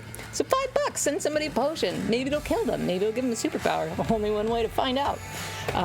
This is fun. We love you guys. We'll be right back. Sounds like a Wild Magic Surge in a bottle. Yeah, that sounds terrible. Wait a minute. Got bubbles coming out of my mouth again.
What's up, everybody? Thanks for sticking with us tonight. We are having so much fun. If you weren't here at the beginning, listen, this is a very special Lost Mine of Phandelver, because this is the only Phandelver campaign that is raising money for the Trevor Project. So, raising money to prevent LGBTQ youth suicide. Super awesome cause. If you want to help out, there's links in Nightbot. Nightbot's posting links in the chat for us. Also, if you look down in the doobly-doo below for a little Tiltify app, if you want to donate, you can make fun stuff happen in this campaign in real time. You can buy a Wild Magic Surge, just straight up to break in this campaign. That's fine, thank you. For the low price of $5, you can send one of these PCs a random potion, and none of us know what it's going to do until after it does it. It's going to be great. So feel free if you want to see what happens. Our next milestone is in $39, at which point I'll have to play a horror game live on stream. So that's going to be awesome. And just in fun news, we have something like, I want to say we only have 32, I could be wrong on this, but I think we only have $32 left until the Mates of Fate have officially raised $2,000 for charity this year, which I'm super proud of because I didn't realize the number was that high until I checked it earlier today. So thank you, community. That's you guys. We love you so much, and I'm so proud of the cool stuff we do together here. All right, let's get back in it. You guys want to play D&D? Yup. Let me play. Where are we? Not that. Not that. Let's try that. Okay, so coming back to Brutalitar, Tincture. Lothane, I believe you're curled up in bed next to your wolf. Mm-hmm. Brutalitar, what are you currently working on before you go to bed tonight? This ritual is my main thing. I imagine me and Tink are working somewhat close to each other at one point, and she would be well aware that I'm working here. I know Lothane sleeps, so I'm just, doing my chanting quietly, making sure I don't disturb the water genasi. And I'm hoping GOG's doing his job in town. Okay. Tincture, you're helping Brutalitar with this ritual, and it seems like he's got it very, very close to working. Do you want to chime in on what he's working on to see if you can get it completed for him? Sure. It's probably been a little bit since she's checked on him, but she's been keeping an eye on him, seeing that he seems like he looks like he's getting somewhere, I would imagine. Mm-hmm. Looks like he's pretty close. Yeah, so she would come a little closer and see how he's doing. Everything seems as if it's close to being done. I feel like it's missing something. Okay, well, I don't really know that much about what you're doing. I wasn't really able to find much out with the books that Glassstaff had, but I was able to finish his invisibility potions, and that's because it needed an ingredient. Maybe there's something you're missing. And I'm going to kind of flip the book over. The book that I've kind of been studying, and it's almost like a little bit of notes on like the runes and things, almost like, it's almost as if I'm handing it to you to check my math, so to speak. Okay, yeah, so I'll take the book and look at it. Is that the chart book or your magical book? Magical book. Okay, good. So Tincture, take a look at what he's working on, flip through that book, and make an Arcana roll with advantage since he's helping you. Okay. Let me see now. There it is. Arcana. Well, that's a 23. Should I do roll again? Or does it actually show both on the stream? This one doesn't show on the stream. Oh, okay. Then, yeah, roll a second time. You never know, right? Might get an at 20. Well, 23 is the highest. 23 is more than enough for what this needed to finish. You can see he just kind of has two of the runes that he's been working on for a long time switched. And when you help him, like, scratch it out and recarve them, the entire circle starts to glow. Right. So would Tink say anything else? Or is that... I mean, it seems like it's doing something now.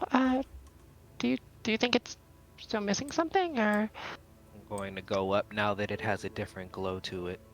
And essentially, what you'll see is almost lines start to connect between the hot coals and the runes, and the sword itself almost fire dance around it, as it looks like there's fire like circling around the blade as it's like almost Excalibured in the ground.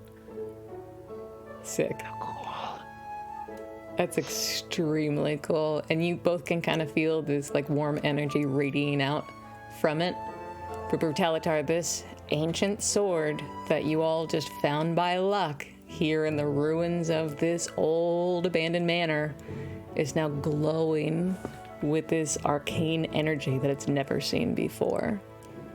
It's like almost like a radiant light. Not radiant energy, but just it kind of glows gold. It's very beautiful.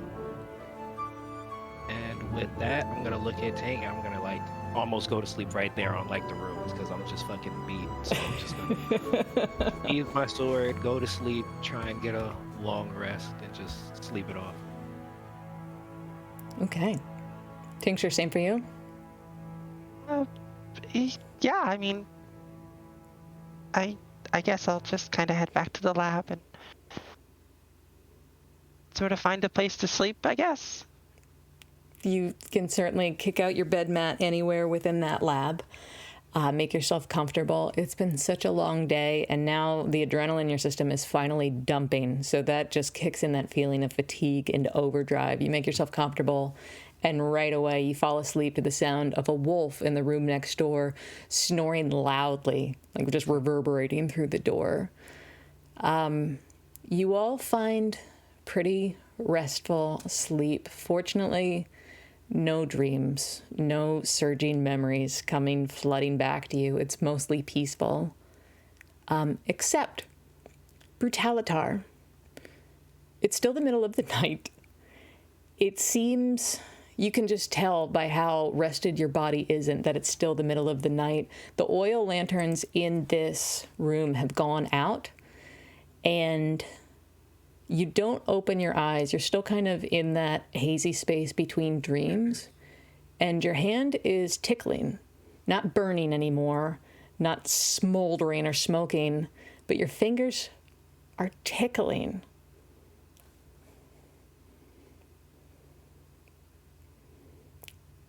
Do you try and go back to sleep? What do you do?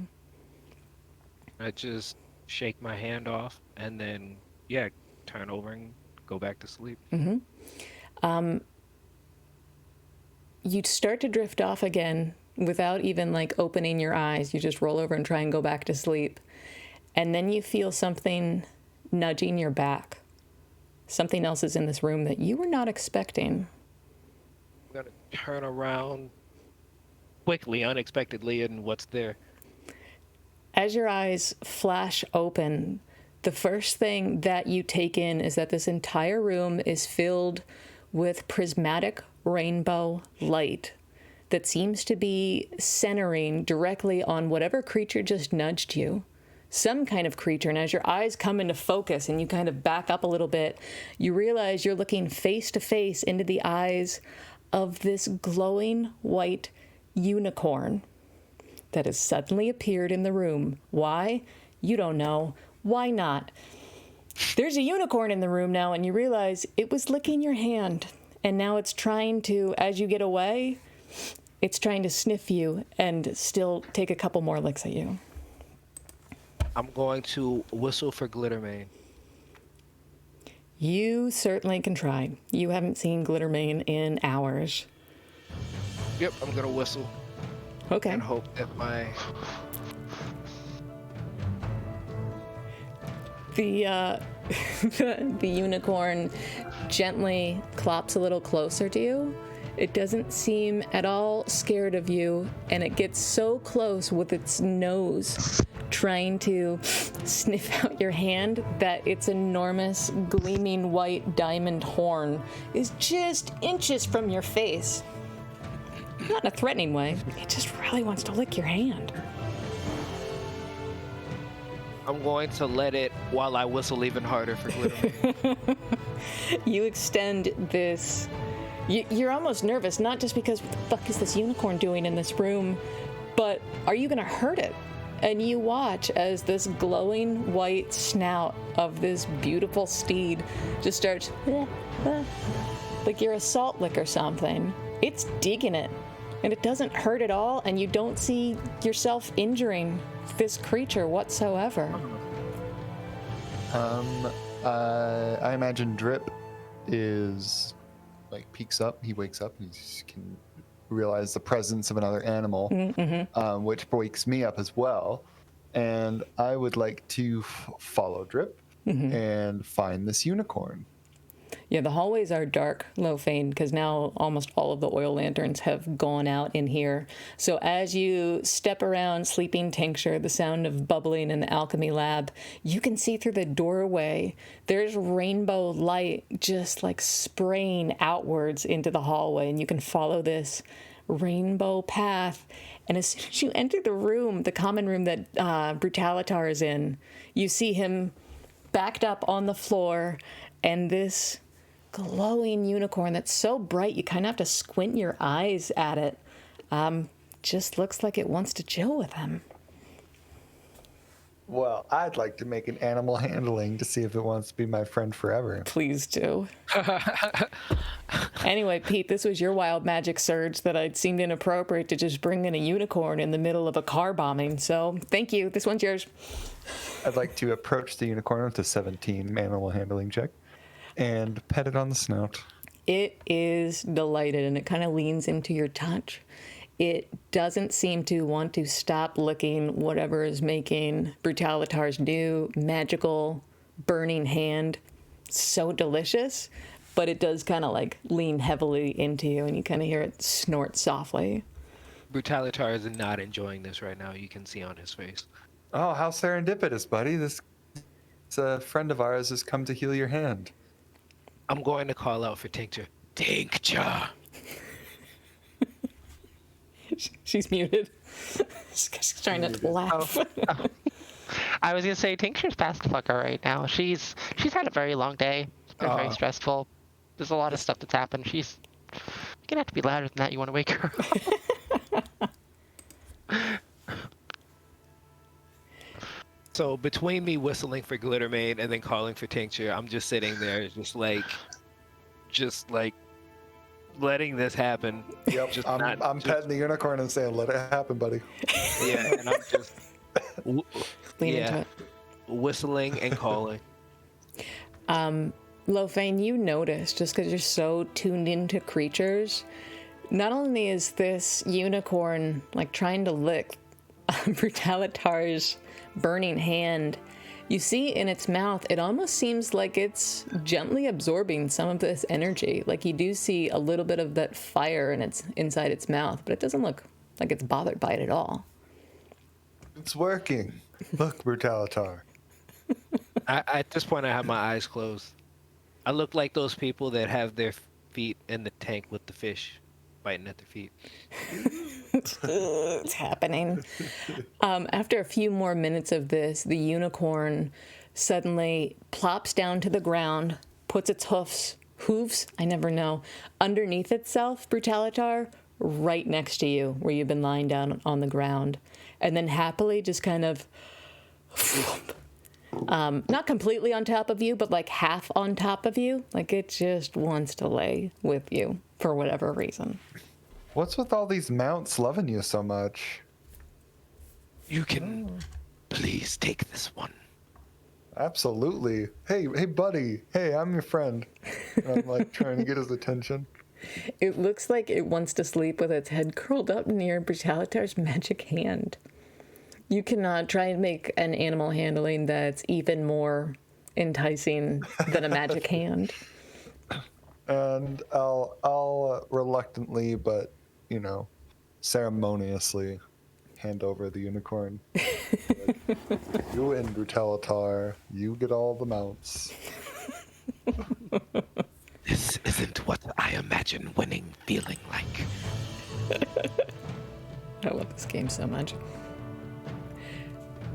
Or if you're able to go back to sleep with this radiating unicorn in the room, the rest of your night's uneventful comparatively, and you can all mark off a long rest. And Brutalitar, please give yourself inspiration for emotional damage. You guys all wake up to the sound of I fell into a burning ring of fire. It went down, down, down, and the flames went higher. And it burns, burns, burns. Brutalitar's fire. I got boss! And you're gonna see me emerge very disgruntled, followed by a unicorn still looking at my hand. I assume. You got another one? Did I see Glittermane coming in? You did not. You haven't seen Glittermane. I'm so confused at the amount of animals that come in and out of this party. Whatever. So How's everybody feeling? How are you feeling, boss?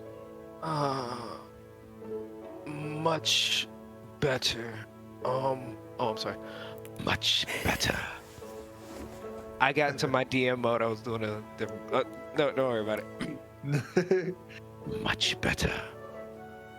And I'm gonna try and free my hand. And can I like get it away from the unicorn at this point? Make a strength check. A strength check? Mm-hmm. Okay.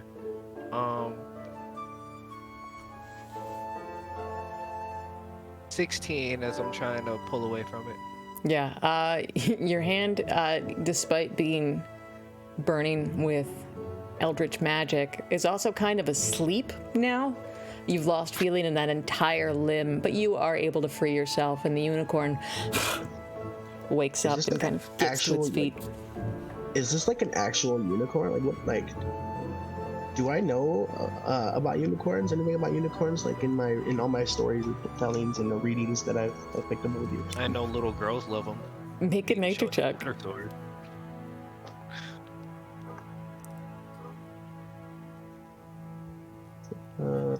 14.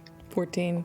You knew they were real. You've never seen one before, and they're glowing way brighter than you thought they would. You thought the rainbow thing was just, flourish for the stories, but nope. They're real. You knew they were real and cool. Now you've seen one. They're very valuable. Usually the context you've heard them spoken about is hunting. Their horns are extremely valuable, as well as their blood. I've never seen one in real life, and I began speaking to it in Elvish. What are you doing here? It does not respond in any language you understand.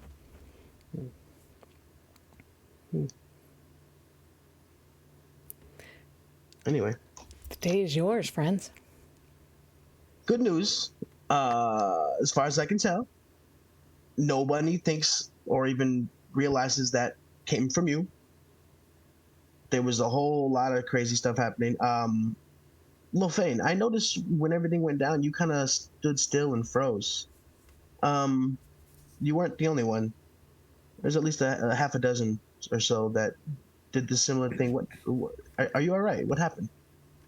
I beheld a vision. Yeah, that's what I heard as well from the others. And then I'll begin relaying everything I heard. Does that sound about right? Like, do they all have the same vision then? DM?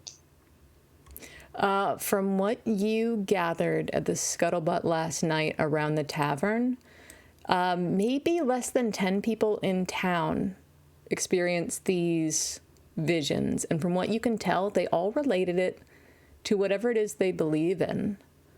Sister Garael related it to Mora, the goddess of luck. You would have briefly run into Silda Hallwinter last night, and she mentioned having a vision of a fist holding a lightning bolt, which just being around you would know that's the god Torm. Whatever. This doesn't surprise Lofane in the least, given that he understands that most folk don't care about water, and they. So whatever it is, it almost seems like I don't know, individual gods or trying to reach out to their people, their followers, I guess. I don't know. I don't know what the hell's going on. However, I think you're in the clear, boss. Just walk in like you own the place. You should be good to go. Where to next? Any more organization you'd like to tear down? Any more wrongs you'd like to right, sir? I think we're going after our Gundren Rockseeker, our patron. Was that not the plan? Don't you have to get information from the young goblin child? On how to get there. Well, then I stand to reason that's the next stop for the day. And maybe we can leave our new friend, or at least introduce them to our captain on the way out. As I gesture to the unicorn.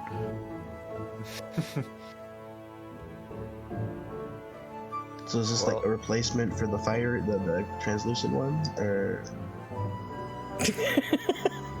I don't want to talk about it as I start walking out. Oh. I still Unfair. I'm John. I'm not jealous. You're jealous. So, can I find Glittermane anywhere? As I have this unicorn, I would lead it with my hand. Yeah, you don't need to lead the unicorn. It's just following you. Oh, great. Okay, yeah, so I'm gonna find Captain Glittersword if I can, if everyone's there before we head out. So you're leaving the hideout. Is that correct? Yeah, we need to follow up with some people. Okay. So you guys actually haven't seen Tincture. We have not. No, she is not there. Where's the little one? Where's Tink? Little did she- one, I call out. Did she not stay here with you guys last night? Probably hear She was sounds here. in the laboratory at this point.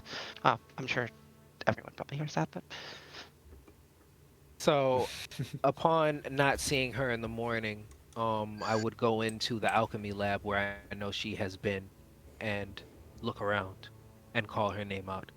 Inkja, are you in here? hi. And so you would see her in front of various alchemic ingredients and tools, and she seems to just be finishing up making some potions. And I'm going to walk up and extend my hand to you for a handshake. He's gonna reach out to grab your hand. Don't do it, Tink. It's a trap. It's a trap. Well, just as she does, Retawatar would feel something touch his hand, just as Tink touches it. And Like, on the table, yes, on the table next to her, it almost looks like a mechanical rabbit, except for it has a horn.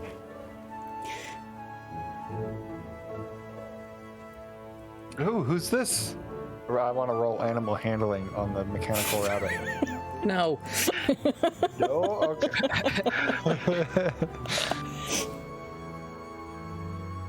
Well, I haven't really named it yet, but yeah, I thought we have all these animal friends. So, I thought I'd make one of my own. What a pleasant surprise.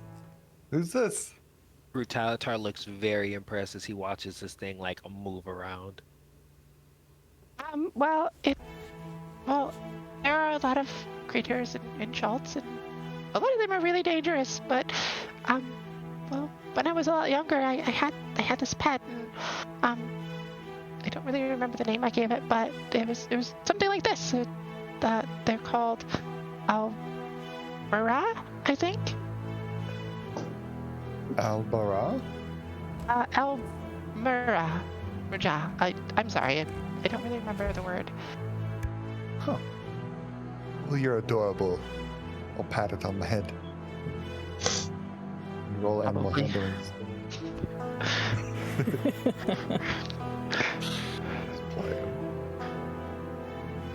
So, Sorry. I don't know It if looks it's like really does I think anything, but it looks like we might have to get rid of our plan B. Our unicorn friend here healed Brutalitar. you have a unicorn? She seems incredibly excited to hear this. You don't see the unicorn, like, it didn't fit into the room, but you see the rainbow emanating from the hallway. I tried to call you last night when it was accosting me, but you are a heavy sleeper, to say the least. I mean, you kind of already knew that. Yes, and now we all know that.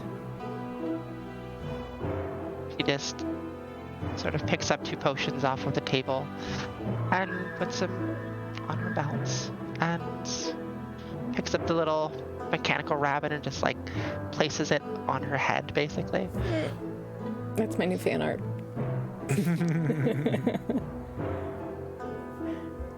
Well, it looks like everybody's got an animal friend now, except for this guy. Let's point to Georgie. I believe you all have enough animals for 2 lifetimes. I'll be all right. Less messes to clean. They used to have a squirrel for you, but Things He happen. left. He didn't die, did he? I don't remember. you don't know what happened to that explosion. Anything else you all would like to do before you leave the hideout? Collect my things. Make sure we have everyone. Make sure we have Tink. Tink seems pretty ready to go. He's looks like she's collected all of her things and she looks pretty ready. So you all collect your belongings, you make your way through the hideout from which you came, stepping through the charred bits of wood in the common area, ignoring the in your head that you get from the creature in the crevasse. It's seeming less threatening the more time you spend with it. Out the tunnel into the fresh spring air of the morning. The grass in the woods is wet. It's still very early. Brutalitar, you hear the clopping behind you, and as you exit the tunnel, the clopping stops. And you look around, and the unicorn is gone. There's no more creature following you at the moment, other than a wolf and a genasi. Which is unfortunate, because as you start making your way through the woods, you hear a tiny panting sound of little feet charging through the trees at you. And when they finally catch up to you, you hear just at the top of her lungs, That was awesome! How did you do that? Ah! and Captain Glittersword is looking right at your glowing hand, Brutalitar. Magic. That's so cool! Can you teach me how to do that? I don't know magic, but that fireball you made was so big! It was awesome! Ah! She still has that jeweled eye patch that Lofane gave her yesterday. It's like half the size of her face. I'm just gonna say, Just know when I come back, I will make up for any pain I caused. I mean, I'm fine. I'm cool. That was the most exciting thing I've ever seen in my whole life. Are you ready to go sailing like we talked about? I look to the group. Sailing. I whisper into Brutalitar's ear, you're not seriously considering kidnapping this child to go on a sailing trip, right? Whoa. It sounds Is it- like is she's it kid- kidnapping us. I Yeah, whisper. that's what I'm saying. And also, like, are we actually going on a ship? Yeah, you saw my ship. We passed it yesterday. Remember? It's in the woods. Ah, it's a ship in the woods. Yeah. It's dry docked. If you recall, it was a log yesterday. It was a hollowed out log. Right. Yeah. Are you sure we'll all fit on your ship? Oh yeah. I've had more people than that on my ship before. I need to get some supplies for our big adventure. So if you need to go in town and get some rations, that soda lady was looking for you. She's in the town master's hall. Does Captain Glittersword notice the mechanical rabbit I have on my head? She's mostly been infatuated with Brutalitar, but if you kind of... She turns around and it's right at her height because you're a little bit shorter than she is. So she whips around and she's like right eye to eye with your mechanical armorage. And she goes, "What is that?" It's something I made. Can I hold it? Yeah, here you go. She's just gonna like pick the rabbit up off her head, just hand it, and it you know how like rabbits look when you hold them out. Yeah. It resembles Yeah. Being Like, mechanical, like she holds it way too close and then she's just like, Ow! Oh, I love it. Ow! It's kind of pointy. Oh, it's so cute, though. Can I have it? No. You could name it. I It doesn't have a can. name. Yeah. Can we name it Captain Glittersword Jr.?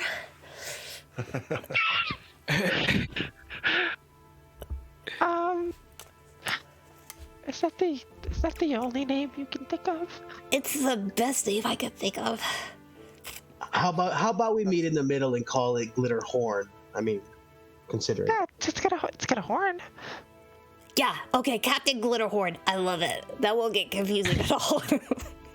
Okay. Okay. I love you. I gotta go get some stuff and I gotta go check on Pippa. I'll see you guys when we set sail later, okay? Good work, first date. What? What if it's not a captain? What if it's like a general? It can be your land offense, I guess. Okay, that doesn't make sense in naval terms. I gotta go. she starts like running back into town. What have I done? Just hear Well, Fade in the background. That's not how naval ranking system works. If I recall, the Townmaster's Hall is not far from here. You could go there and then look for Droop and get the information so we can head to, what was it? Cragmaw? I don't know. Cragmaw Castle. Yeah, that place. Yeah, I mean, we've got a lot of things going on here. We can go with Captain Glittersword. We can find Silda. We could go to, what was that place called? It was the tree place. Thunder Tree? Thunder Tree, yeah. Yeah. We have lots of options. we can also go and find the Banshee. Mm-hmm. Oh, The comb we were supposed to find. I mean, I feel like you guys looking for your boss should take precedence over a ghostly creature, but that's just my opinion. All of this is good, but Gundren is kidnapped last we know. The more time we spend doing these other things is the more time he spends. If he's not already dead, the longer we take, he could be. How many of you happen to have a map of the Sword Coast with you? Map of the Sword Coast. Yeah, or any kind of map of the area. I think Tink probably would. I have a map or scroll case, and I mean, I carry a whole bunch of stuff with me, so Yeah, Tincture, I think I'd probably be the more likely one. Yeah, you probably would have a map of this part of the Sword Coast at least, because you were set up for success to go on this little adventure. So as you go to take it out of your backpack, you have to root through a little bit, and you just hear all these voices like, ow, ooh, ow, like you're reaching through a bunch of things that don't like getting bumped. And you finally find where you rolled up the map, and you pull it out, and you hear this gruff voice as you retrieve it from your backpack. Oh, what do you want? Don't you dare unfurl me. Don't you unfurl me. I'm comfortable. Don't do it. Do you want to open your map of the Sword Coast? Tink's gonna look a little hesitant. Just sort of look up at the rabbit just to see if maybe the rabbit hears it. Probably. No one else hears it. You're all just kind of expectantly waiting for Tincture to like open this map. And you Tincture actually looks like she has an epiphany almost, and she takes the rabbit from her head and she puts the rabbit in the backpack. And then she takes it back out. You just hear a little bit of like clicking and whirring. No speaking yet, unfortunately, if at all. And then you hear again, that's it. Go ahead, put me back in. Nice and easy. Just stop fucking touching me. Back in the bag. I'm so glad you went with that map. Is that the map? That's the map. Okay, saying good. that to you. You can tell. Who I could breathe easy. I'm gonna take the map out and hand it to Lofane. That's not your backpack. He's gonna get me all wet. Don't you hand me to him. He looks wet. I'm gonna hand the map to Lofane. Do I recognize this place? So you unfurl the map, and Tincture, Lofane, you don't hear anything. You just open up a normal looking map, and Tincture, you just hear the map being unfurled and go, damn it. Lofane, yeah, you recognize this area. You see where you started in Neverwinter. You see the trail, the high road that you took to get to the Tribord Trail. You see the Tribord Trail leading to Phandalin. Thinking about all the places you just listed that people have said, hey, if you're in the area, you could go here. You see further up north, near Neverwinter, where you started, kind of off into the forest that way is Thunder Tree. And that's where you were told there's a druid named Rydoth that could help you find anything you're looking for. Like Wave Echo Cave, Cragmaw Castle. Apparently he knows everything about where everything is. Well, I think Wave Echo Cave is where I am most strongly heading towards. Especially if there's water in it. I don't know too much about Wave Echo Cave. Looking at the map, too, you can also see there is, to the west along the Tribord Trail, little town of Conaberry, which is where Sister Garael said if you're in that area, she needs help with the Banshee. And around that area, too, Tincture would recognize kind of vaguely where Droop gestured when he drew the map. I think he said, I think Cragmaw Castle is around here. It's closer to that area.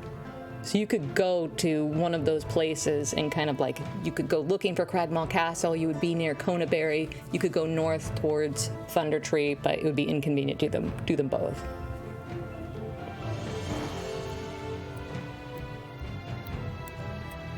Crew, what do you think? I do think we should at least follow up with Zelda so that she's not left in the dark.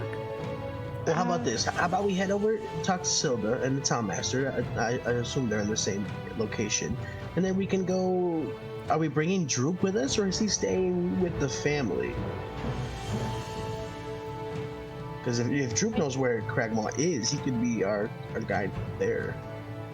Well, I actually think it might be somewhere around here, and she's just gonna take her finger and just sort of motion in a rather big area, but...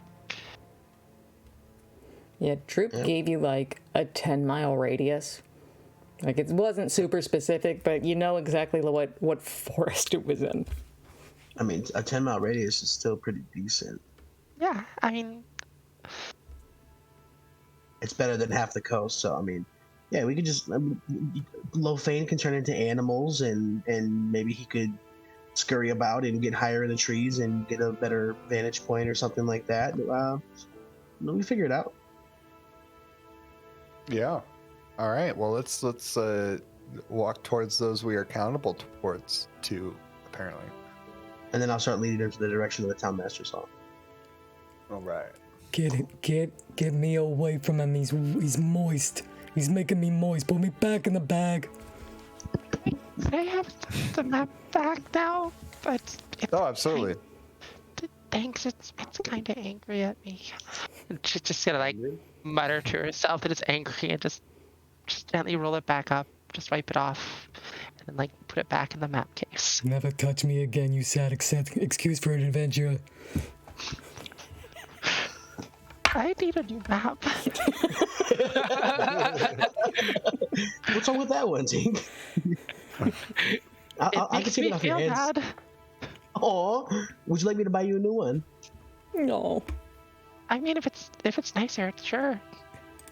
Nicer. Oh my goodness. Maybe on the way outside of town. We'll stop at Barthen's. Yes, we...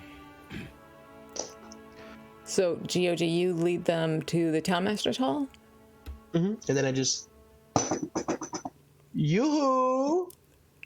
Menagerie of Chaos. Here to see Silda. Town Master. You hear footsteps shuffling towards the door. It's not locked. This is a very large, sturdy oak door that's about 8 feet tall. You push it open. There's just thick, really well-laid stone walls in this hall, like a pitched wooden roof. You see a bell tower in the back. And you see, coming along the flagstone steps toward you, is Silda Hallwinter, looking much cleaner than yesterday, like her hair back up in kind of Viking braids and a clean outfit. She's not limping anymore like she has been every other time you've seen her. This side of her face does look very red right here, but other than that, she kind of extends her arms to all of you. Good morning, heroes of Phandalin. How are we all feeling today? Very well. Fired up. Fired up indeed. Are you feeling okay, son? No judge. Much better now that I've gotten a handle on things. Yes. I'm glad to hear it.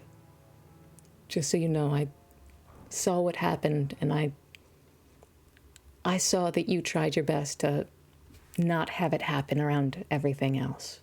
I think you did your best. I don't think this was your fault. In case you thought it was. I do hold some blame, but I shall do better to control my abilities in the future. And do you plan to do this alone? Do what? Well, you plan to do better to control your abilities, and in the future, when you travel, are you doing this all alone? I do not intend to travel alone, no. She looks to all of you. Not just travel. I think you need to lean on each other a bit more than you give each other credit for. But that's just one old woman's opinion. I think that's a really good opinion. I just work here. Listen, for what it's worth, when I was starting out in the Lord's Alliance, I traveled with all kinds of people. I was once with a group of starting out adventurers, and we had a spellcaster in the group that accidentally set off shatter in a crowded market around a bunch of civilians. These things happen until you practice learning to control it. You'll be all right. You see him, his posture straighten up a little bit more than it was already. All right. I just wanted to see if you all were all right, still alive, no worse for the wear, I suppose, and see if there was anything I could do for you, and see if you could still try and find Cragmaw Castle. I believe we are actually on our way out of the city this morning. We just needed to stop in, and we heard that you wanted to speak with us, so that's why we're here. If you happen to have any potions or things that might help us along the way, we have a general idea of where Cragmaw may or may not be, so we're going to look into that and hopefully come out on top. Well, I can't say we have any potions. As you know, this town's a little bit slim. I think you also have most of the gold coin Barthen had to offer. The armorer's open, and I believe the blacksmith is working again today if you need to upgrade any of your weapons, but other than that, just be careful with the Cragmaws. They say their leader, King Grawl. Don't underestimate him. Noted. All right. She puts one hand on your shoulder, Brutalitar. Just know, a great man is defined by the company he keeps. She kind of pats you on the back a little bit. I like collect myself and like higher statue. You're good to go, bro. Don't worry about it. I will pat him on the back. Yeah, I'd like to give him a knuckle tap on his hot hand. And What you said. as you do that, you would notice that it feels like before when we had fist bumped, even though there was that little bit of sizzle before, it's like that same little bit of, it feels almost normal now. And if the unicorn is there, which I assume it is, you'd be like, It's gone now. Weird. oh, Oh, it kind of just biffed out of existence when you left the hideout, unfortunately. Moments before Glitter Sword appeared, yeah. Well, you guys are giving him like the fist bumps and everything. Tink's gonna like jump up and just like hug him. And the rabbit's also gonna hug him. I love Is I'll be able Carbon to hug her around back here? with my cool hand. GOG, as soon as you see that, you see this smile just drain from her face. And she looks like she's trying her best to mask some anger, maybe. And she just shakes her head. No, he hasn't been seen since last night. Some leadership. Did he get hurt in the blast and body not recovered, and a slow head turned over to Brutalitar? No, rest assured, he was in no way injured. He was well enough to just run in the opposite direction as fast as his fat little legs could carry him. Well, then maybe you could help us then. I mean, it wouldn't be much faster to take some sort of mount at Cragmaw. Do you think in any way that the town of Phandalin could help us out in that regard? We do, actually. They have, I don't know if you'll love this, they have 2 mules that I believe we'd be happy to lend you. They belong to Halia. And you'll have to speak to Sister Garael. I don't know who owns it, but some kind of steed appeared last night outside of Sister Garael's house. So you can ask her if maybe you can borrow that one. Okay. Thanks. I guess we'll look into that. Best of luck to you, my friends. Please don't hesitate if there's anything I can do for you. Absolutely. And if you get any wind or word of where Glassstaff may be, or Iargo, as you called him? Yes, Iarno. Iarno, yeah. I'll certainly be happy to keep you posted, but the Lord's Alliance will be dealing with that if we find him. Fair.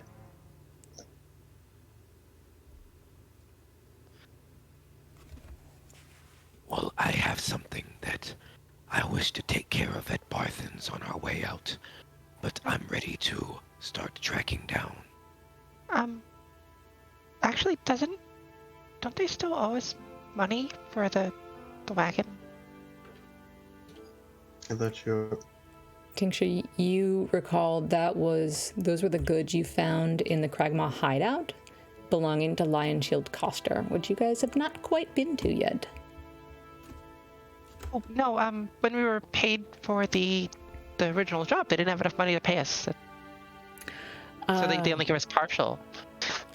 As I recall, I think he just tried to negotiate you down from that. You're welcome to go hit him up again if you want. I think he's not really worried about the money, honestly, so. I mean, money makes potions and other shit, so. You know. It's important. So, as you go to leave the Townmaster's Hall, where would you all like to head from here? For me, Barthen's to pick something up if no one else has anything, and then out of town. Unless someone else had something else to do on the way out. I'm not gonna lie, I have no interest in riding the top of a mule. I'd rather walk. I need a valiant steed. Would you like to use Glittermane? I was under the impression that he disappeared like the unicorn. Did you not hear about some magical noble steed appearing Yeah, anywhere else? We don't know it's the same. With all the chaos going, yeah, I guess we find out. They were very different creatures. She called me a noble steed. So would you like to head to Barthen's, or would you like to go find Glittermane? Both. First Barthen's. Both is good. Whichever's closer. All right. Yeah, It's- whichever's closer. Yeah, from the Town Master's Hall, it's not that far. Gioji, you would know Sister Guriel's house because it's right behind the Shrine of Luck. So you can kind of swing them by there. And Brutalitar, you can see from quite a distance. There is your steed doing exactly what you commanded it to do. It looks like it dropped the family off safety and stood guard and is still just standing at attention outside the front door of this home, waiting. I'm going to whistle as soon as I'm within range for him. It comes silently galloping towards you. It's kind of shimmering and slightly translucent as it goes. And once we have it, I'll head towards Barthen's and I like that idea.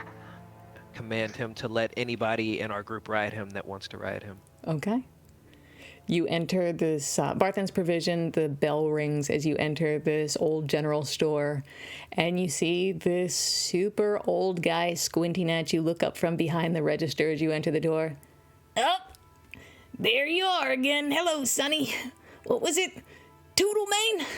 Good to see you again, son. From outside because I don't want to go in. Don't forget to yell with him. I'm also not going in. I just say hi really loud. Hello. Is there anyone else in the store to deal with? Nope. Or is it just okay? Just him. I'm going to look around for something like small. My goal is something really shiny or intricate or interesting that I feel a goblin would be very interested in. Oh, interesting. Sure. So you have to look for a little bit, but it looks like there's a section of this store that's kind of for toys. And going through one of these shelves, you see a little puzzle. It's silver and it has a bunch of pieces. It's one of those like thinking puzzles where you have to do it just right or to take it apart, but no one can ever get it apart except like your grandpa. So you notice that. I'm going to grab that essentially and take it up to the counter. While Brutalitar is looking, can I look for anything unusual in the store? Like anything fun or interesting? Sure. Is there anything you're hoping to find? I mean, I'm just wondering if they have, like, anything magical, I guess. Anything magical. You can make an investigation check because you never know what might have slipped past old Barthen. Question for you, Lothane. A potion was purchased. Do you think that was directed towards Lothane? No, it was directed towards Brutalitar. Excellent. Brutalitar, you don't notice right away, but your backpack suddenly becomes about an ounce heavier. And if you were to open your backpack, you would find, for some reason, there's now a potion of flying in it. That's worth $5, huh? Ooh. Yeah. Nice. For a good cause. Thank you. Tincture, what was your investigation? 12. Only a 12. Yeah. I'm sorry, what were you looking for? Just anything unusual. Anything that maybe stands out to her. Sure. So you go up and down every aisle, and the old man just kind of shouts to you, Can I help you find anything, dearie? I mean, I'm just seeing what you have. I came in here once before, and I bought a few things, but, you know, sometimes you find fun things in shops. With a 12, you would see there's a small basket marked paperweights. They're not like any paperweights you've ever seen. There's 3 of them. They're made of glass, and they're strangely kind of shaped, I don't know, like eggplants. Like, that's a weird way to keep your papers, but I don't know. That's what Barthen's selling them for. You notice there's very, like, tobacco products, different kinds of, like, pipes and like pipeweed, just in little tiny bags, and other just like grocery supplies for the most part. Doesn't have any potions or anything, right, for sale? Not that you can tell. Right. Well, no worries then. Gonna wander up to the counter with Brutalitar and just sort of wait patiently. Mm-hmm. Wait, Does the old man wear a hat? Yeah, he does actually. He wears a straw hat. I'm bored waiting for them to shop, so if I'm over here on sitting side step on Glitter Mane, all of a sudden I'm gonna just mage hand and just mess with the old man and just lift up his hat a little bit. You see no reaction from the old man whatsoever, like through the squinting eyes. You're not sure if he can see or hear anything that's happening within 5 feet of him. Do I see a price tag on the thing that I'm holding? And Tink, as you approach, Brutalitar gets very awkward, and you can tell he's trying to hide something. Do I see a price tag on, like, the item? It says 2 silver. I'm going to show it to the man. I would like this. Alrighty, Sonny. Looks like that'll be just a couple silver. Anything else for you? I put the hat on Brutalitar. You can add a straw hat to your... Put it on the old man. No reaction. He does not notice. And I look very, like, confused at the whole situation. It was very much a how dare you kind of gesture as I put it back, like... And then I'm going to put a gold piece down on the counter. And... I'll get your change for you, Sonny. Just a second. Is Electrum okay? He starts counting out coins. What? I cut him off. No. And keep the change. Oh, that's very kind of you, Sonny. Well, And I think you see him very much like pick something up and trying not to show it to you, like as I head outside. Okay, there's one other thing I want to look for. Is there clothing items in here, like something more fanciful, I suppose? No fine clothes. There are common clothes here. What about a bow tie? A bow tie. Yeah, you can make another investigation check if you want. Sure. And you remember, he did have bolts of cloth, too. Like, he had a cloth available if you wanted to try and make something. Well, I rolled a nat 1. That's the third one tonight. My rolls have been terrible tonight. As you're looking for a bow tie, you do that awkward thing where you didn't realize there was a display shelf right behind you, and you bump into it, and it just, like, all these little candies go rolling across the floor. It takes you a minute to clean them back up. But the guy didn't notice. Oh. Okay, I think it's just gonna leave the shop then. Okay. While that's happening, I'd like to slip something from the shop into Think's bag with the same mage hand. Make a sleight of hand check, Okay. which will have such a low DC, it's ridiculous. You have to beat a 2. Can't do it. 13. Yeah. No problem. What'd you take? Don't care. Just pick something up, put it in your bag. Yeah, it was snacks closest to the door. So now, Tincture, you hear your backpack start shouting because there's someone new in there. Yay! And then the mage hand will come back to me, and then a silver piece. I don't even know what was in there, but I just put a silver piece on the counter. You see the old man accidentally sweep it into the pile of Electrum into his till. I'm amused. Anything else you all would like to do in town before you head on out? I head out. I just turn around as soon as Tink walks out. I'm there with the thing I just bought, and I'm like holding it out for her.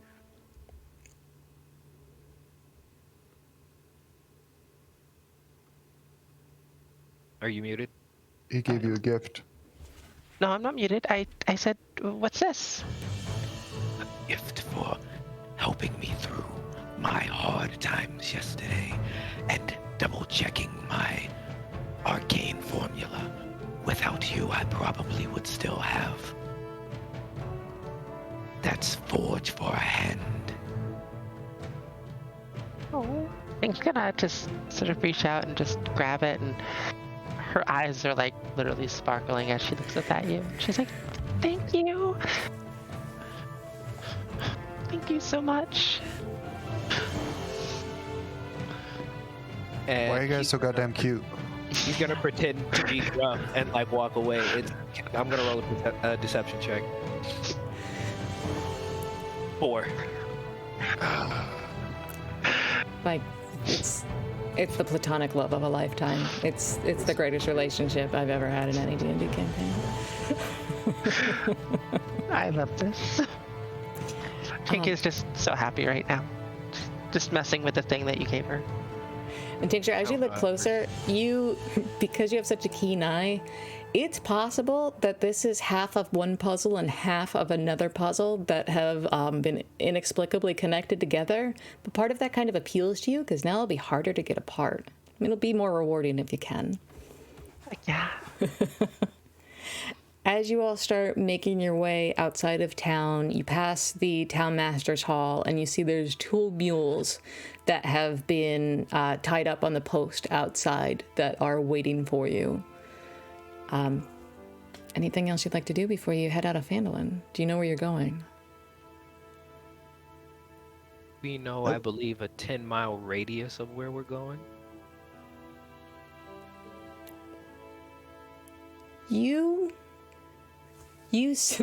Tincture, you saw Droop the Goblin go here, and on a map of the Sword Coast, that's a pretty big circle.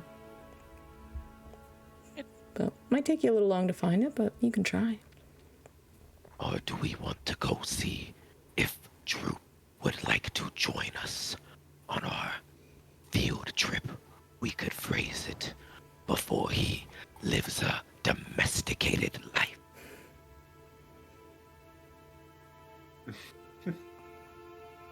I think another capable goblin on our team would be just well. I mean, he was walking about, even if it was by force, with a bunch of bugbears. So I mean, he can't be completely useless, am I right? I don't think his strong suits are combat at all. He might just be good for being quiet and getting in and out of places. Yes. But yeah, having a small friend is always nice. Getting to small places. And if we needed to disguise, we could do like 2 goblins in a trench coat and just pass them off as somebody entirely. I mean, Excellent. Pink is not paying any attention to this. She's messing with the puzzle. Shiny math rods go click clack. So, where do we know where Droop is? Where the I don't even know family last who those went? family are. What's her name again? I have it in my notes somewhere. Brutalitar, you gave orders to Glittermane to get that family to safety, and you saw exactly where he was standing this morning. It was right outside Great. Sister Garel's house. Actually, I remember now. Glittermane was the one who dropped them off. They should be with Sister Garel.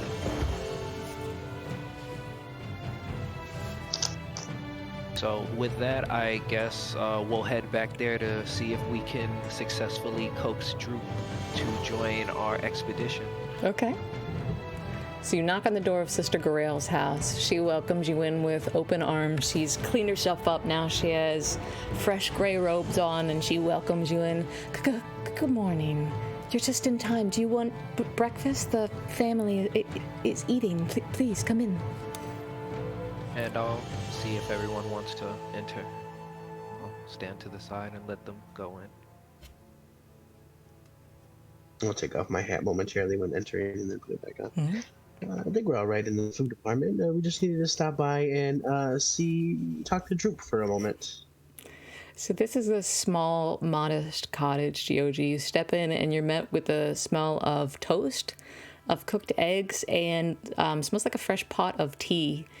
And you look over and there's just a tiny table that's probably meant for 2 people, but there's 4 people crowded around it. You recognize Myrna last night that you rescued from the Red Brand hideout, as well as her 2 teenage children, looking much cleaner. Their tone looks fuller, just like their skin looks just, they don't look as gaunt and as sad as yesterday. They're kind of crouched together to make room for themselves at the table, and they're just like gingerly eating some eggs. They look up at you and just like smile. And then in the middle of them is this tiny goblin, huge grin on his face. You can see his jagged teeth tearing into scrambled eggs, and you just see him not using a fork or anything, just his hands. And he looks up.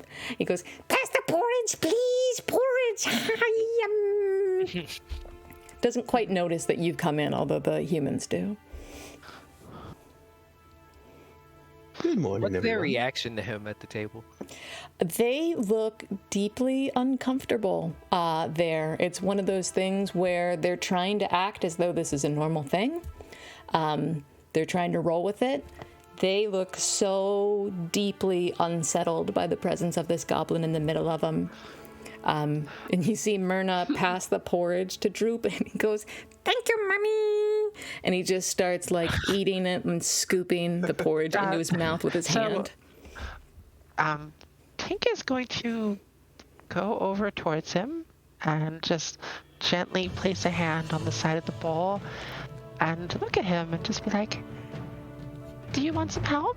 Hello, new friend. No, don't need help. Have porridge and eggs and new family. So happy. Happiest I've ever been. So good. You want porridge? He scoops some up and like offers it to your mouth. I don't want any porridge, but I think that listen, I understand this is new, but Love you. So happy. Love your mommy. Love your brother, sister. Love. Tink is going to take a spoon and she's going to scoop out some porridge and she's going to like make airplane sounds as she flies it to his mouth. He bites down on the spoon and you can't get it back out of his mouth. The spoon's not food. Oh? Your eyes are too, but if that's food. Listen. Do you see these? And she's gonna pick up the fork and the knife and like hold them between her fingers. It's like, you use these to eat. To kill the food. To kill the food. Food has already been killed. No need. No. You just see the kids like staring at their plates. I understand I had to go through all this. But you get it. I believe in you. I'm going to walk up to Tincture and say, Tincture, did you tell him about his classes that he has to take in order to fully integrate into his new family life? Filter. I'm going to nudge her. Yeah, we thought that we could bring you with us for a little while.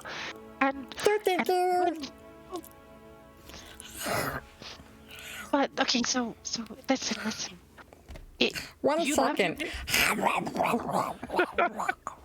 He comes up with like porridge up to here. Okay. So Tate's gonna like reach out and like just wipe the porridge off his face a little bit. Just be like, okay, listen. You love your new family, yeah? Yes, right? love family so much. So why don't you come with us for a little while and we can teach you how to protect them. Do they protect Droop? New family protects Droop. They promise. Make a persuasion check. Maybe mom could have some sway. One moment. So I saw in our Discord chat that I have advantage at some point. Hey, thanks, I chat. did see that as well, yeah. So you said persuasion, right? Mm-hmm. I am absolutely terrible at that, and now it's a 2, so I would like to use that. Probably for the best. Didn't really help. Still 4. for. He just looks at you. No, thank you. And then he reaches over to the teenage girl's plate and steals her toast. And just takes it. I'm going to lean down Crumbs to everywhere. Drew, and I'm going to say, and yeah, I'm just going to say, Listen, to be frank, you come with us. We'll teach you how to live with your family better, and you'll get an equal share of the gold. This gold? Yes, you'll have an equal share of what we find to pay for your family, because you cannot live here if you do not know the rules of life, and you cannot support yourself. and I look to the mother for reassurance. You see her. Oh, that's true. That's true. Son, you should learn the rules. You'll be happier if you've learned the rules. And she just forces herself to pet his knobby, warty head. Brutalitar, make a persuasion check with advantage. Okay. As she's saying that, Tink is gonna cast prestidigitation and clean him up a little bit. He's in the middle of scooping some porridge off his chest and disappears. I got an 11. I want to use my inspiration. How does that work? Sure, man. That's what you've been burning on. Go ahead. So what is that? Roll it again? Just a free Really roll want at this this annoying table. NPC. We just really want the annoying NPC. 19. 19. He looks down from where he was about to eat food off his bare chest. How much gold and where are we going? We need you to show us the general area of where Cragmaw may or may not be. At least rock formations, trees. You don't even have to get near it. You just have to show us the right path. And then we'll send you on your way back to Phandalin on your own steed. Like the knight in shining armor you'll be when you return. Troops on steed? Your own steed. Goat. Have to go in Cragmaw Castle? Very afraid Never. of King. Very Nope, afraid. you'll never have to set foot on that turf again. Promise? I promise. I'm going to say also, Also, you have to learn from Tink how to better live with your new family. Troop not good son. Troop, best son, Oh. but become better best son. Oh. He looks at the boy. Your best son. I just looked at the other boy like, On with it. So Tink's gonna reach into her bag and pull out a piece of the fabric that she got from the bolted cloth and just rip it up into like a little bow tie almost, and then just like stick it to Droop's chest. And as she does, she's going to cast magical tinkering, and there's going to be a giant number 1 and a star symbol. Droop looks down and just sees something shiny. It's joking. Why is it joking? Thank you for shiny. You're not sure if he can read, but he looks pleased about it. Okay. We'll get there So we leave next week or right now. No, we leave right now. We leave after breakfast. I look to everyone kind of like, after breakfast. You see the family, all of a sudden they're done. They're like, actually, and they all just stand up and start clearing the plates. They were not done. I was gonna look at the mom and be like, "What do you think?" Yeah, she's already like gathering all the kids' plates. Oh yeah, no, we're done. We're stuffed. Aren't we stuffed, kids? The kids have not eaten much because Droop keeps taking them from their plates. They're like, oh yeah, we're stuffed, Mom. Okay. Droop looks disappointed, but reluctantly. Okay. He looks to Myrna. Goodbye, Mommy. And he just throws himself into a big hug around her, and she. Goodbye, Droop. Be safe out there. Child abandonment. He's all yours. You can add a Droop to your inventory. We're gonna come back and they're gonna be gone. They moved away. The rare troop. Oh I can't believe I'm gonna be doing this voice for how many Coming more back sessions? solo. I know. Yeah, he's coming back solo too. When we get outside, I'll point him in the direction. You see that over there? And whatever one looks the most ragged, most lumpy, most bent out of shape, that's the mule I get. I point in the direction of the troop. That one's yours. It's magnificent. Ah, looks delicious. No. We do not need our mounts. They're to help us get places faster. What is Droop wearing? Just like a ragged cloth around his waist. Okay, I want to go run back to Birth and Provisions. You just get him some kid clothes. Yeah. Just for fun, I'm not gonna make you like role play the whole thing, but what do the kid clothes look like that you get for Troop? Make him look like little Gohan. Make him look like Please. Oh. What? Nope, that's my next character art. I was actually gonna like get like almost like a Shrek outfit. Okay. Like the little leather that. vest and like the white shirt and the belts. Kind of like mine. Yeah. He does Yeah, look like- a tiny bit like Lofane, a little bit like a tiny, warty Han Solo. But yeah, you dress him.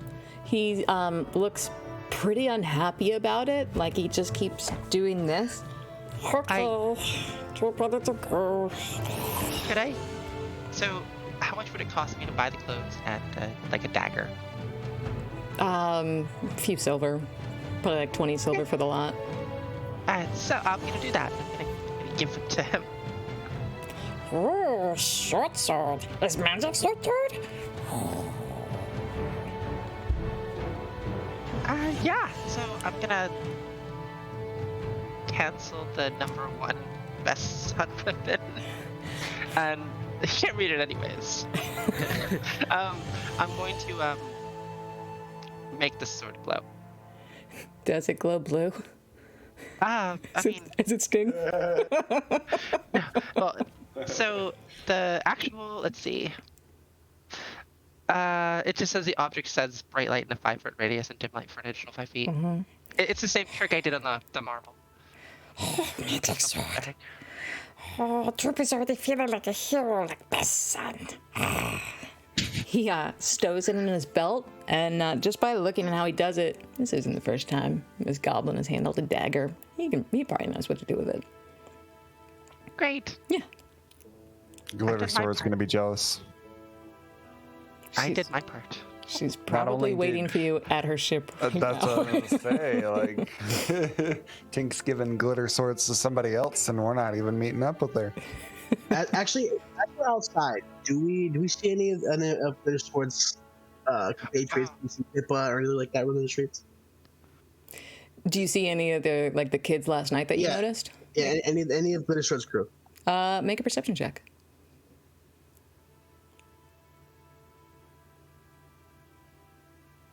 Oh, 6.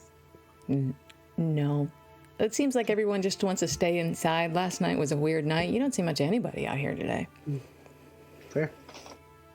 We don't see like Glitter Sword's mother, do we? The Admiral. You The do, Admiral. you do not see Titles. the Admiral anywhere at the moment. Well, Lofane isn't too worried about it. He doesn't think kids should be getting into this kind of stuff. I'm actually more worried about the fact that if we don't come to find her, she might come to find us, and she might go into the Red Brand's hideout and That's meet fair. the Nazi. Yeah. Which would be To be really fa- bad. To be fair, that sounds like a her problem. If she's crazy enough to do that, then she deserves to be called captain. Yeah, good way of putting it. Actually, that thing is the last dangerous thing left in the city. In our home. I feel I've already already caused enough damage here.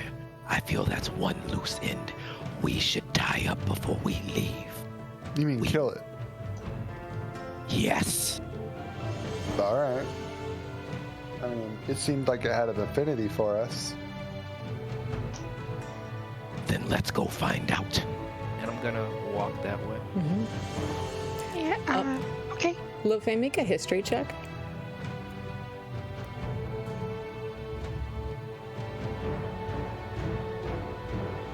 I mean, at the very least, you can tell him you're the new owner of the mansion, and that he has to do what you tell him to do, and not to harm any children that may or may not wander into the caves. Children, anybody else, let him have it. I am not the best judge of character.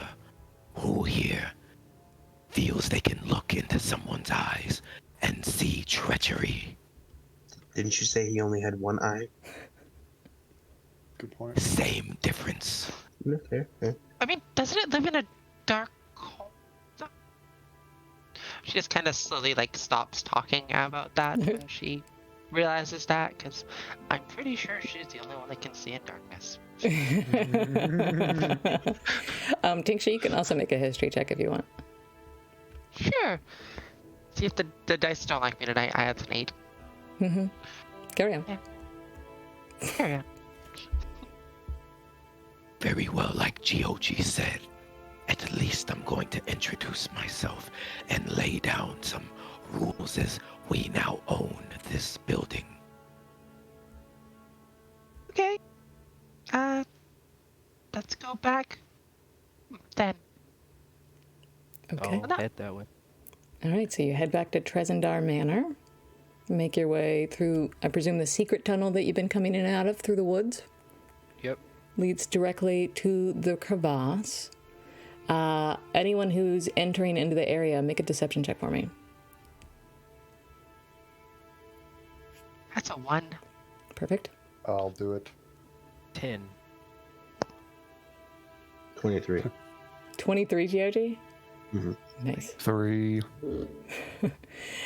Tincture, as you slowly approach the crevasse, you hear this voice in your head. You cannot trust. You cannot trust other goblin. Just throw him down here. Hungry. Reading things like that. Brutalitar, you hear in your head. Throw both goblins. Hungry. Throw both. Oh, yeah. At that point, I'm power walking that direction now. Into the crevasse, 10 feet down. I'm gonna go that way, and yeah, if I can slide down, like if I can hang from the ledge and then slide down. Sure. Just kill yourself real quick before the episode ends. You hear in your head, as out loud, you hear a scrabbling sound retreating away from you. Do not want you a snack. His friend won't hurt. Will not hurt. Joking. Just joking. Insight check. Sure.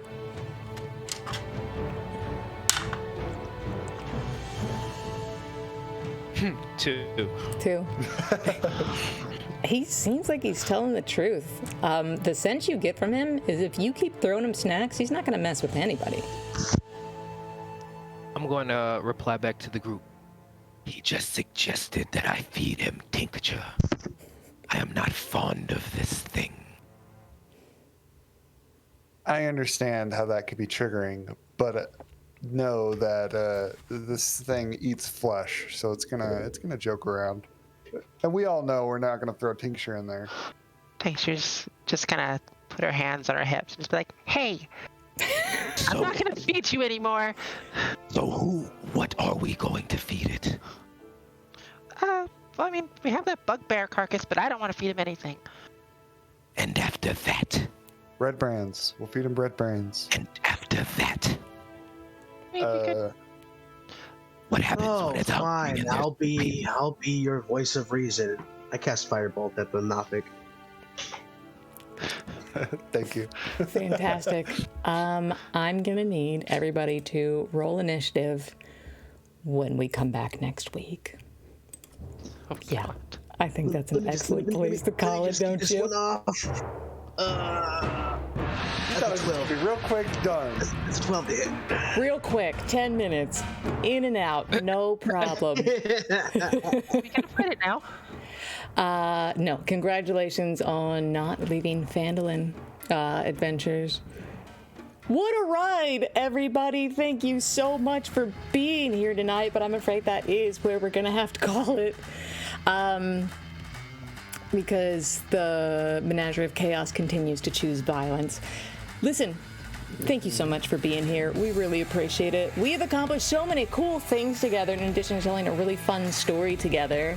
We are only $34 away from our $500 milestone, which means we are this close to the Discord community getting to pick the horror game that they're going to force me to live stream on this channel. And I don't want to. I'm not going to do it. I am going to do it. I'm a woman of my word. Also, if we reach the $1,000 mark, we probably won't have to worry about this. I will stream the video of me at 6 years old, lip syncing to the Ninja Turtle rap. Because it's all for a good cause. It's for the Trevor Project, everybody. Thank you so much for being here. Join us in the Discord.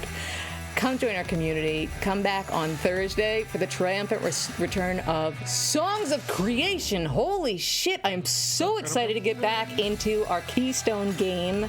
That is a joke if you've ever watched Songs of Creation, but if you haven't, come check us out. You get to hear me do just one stupid voice instead of 10. Really appreciate you guys all being here. It's like we always say here on Mates of Fate. Why stop at one animal companion when you can have 10? All right. Or them all. Okay. Love you guys. Bye. Have a good night. Bye.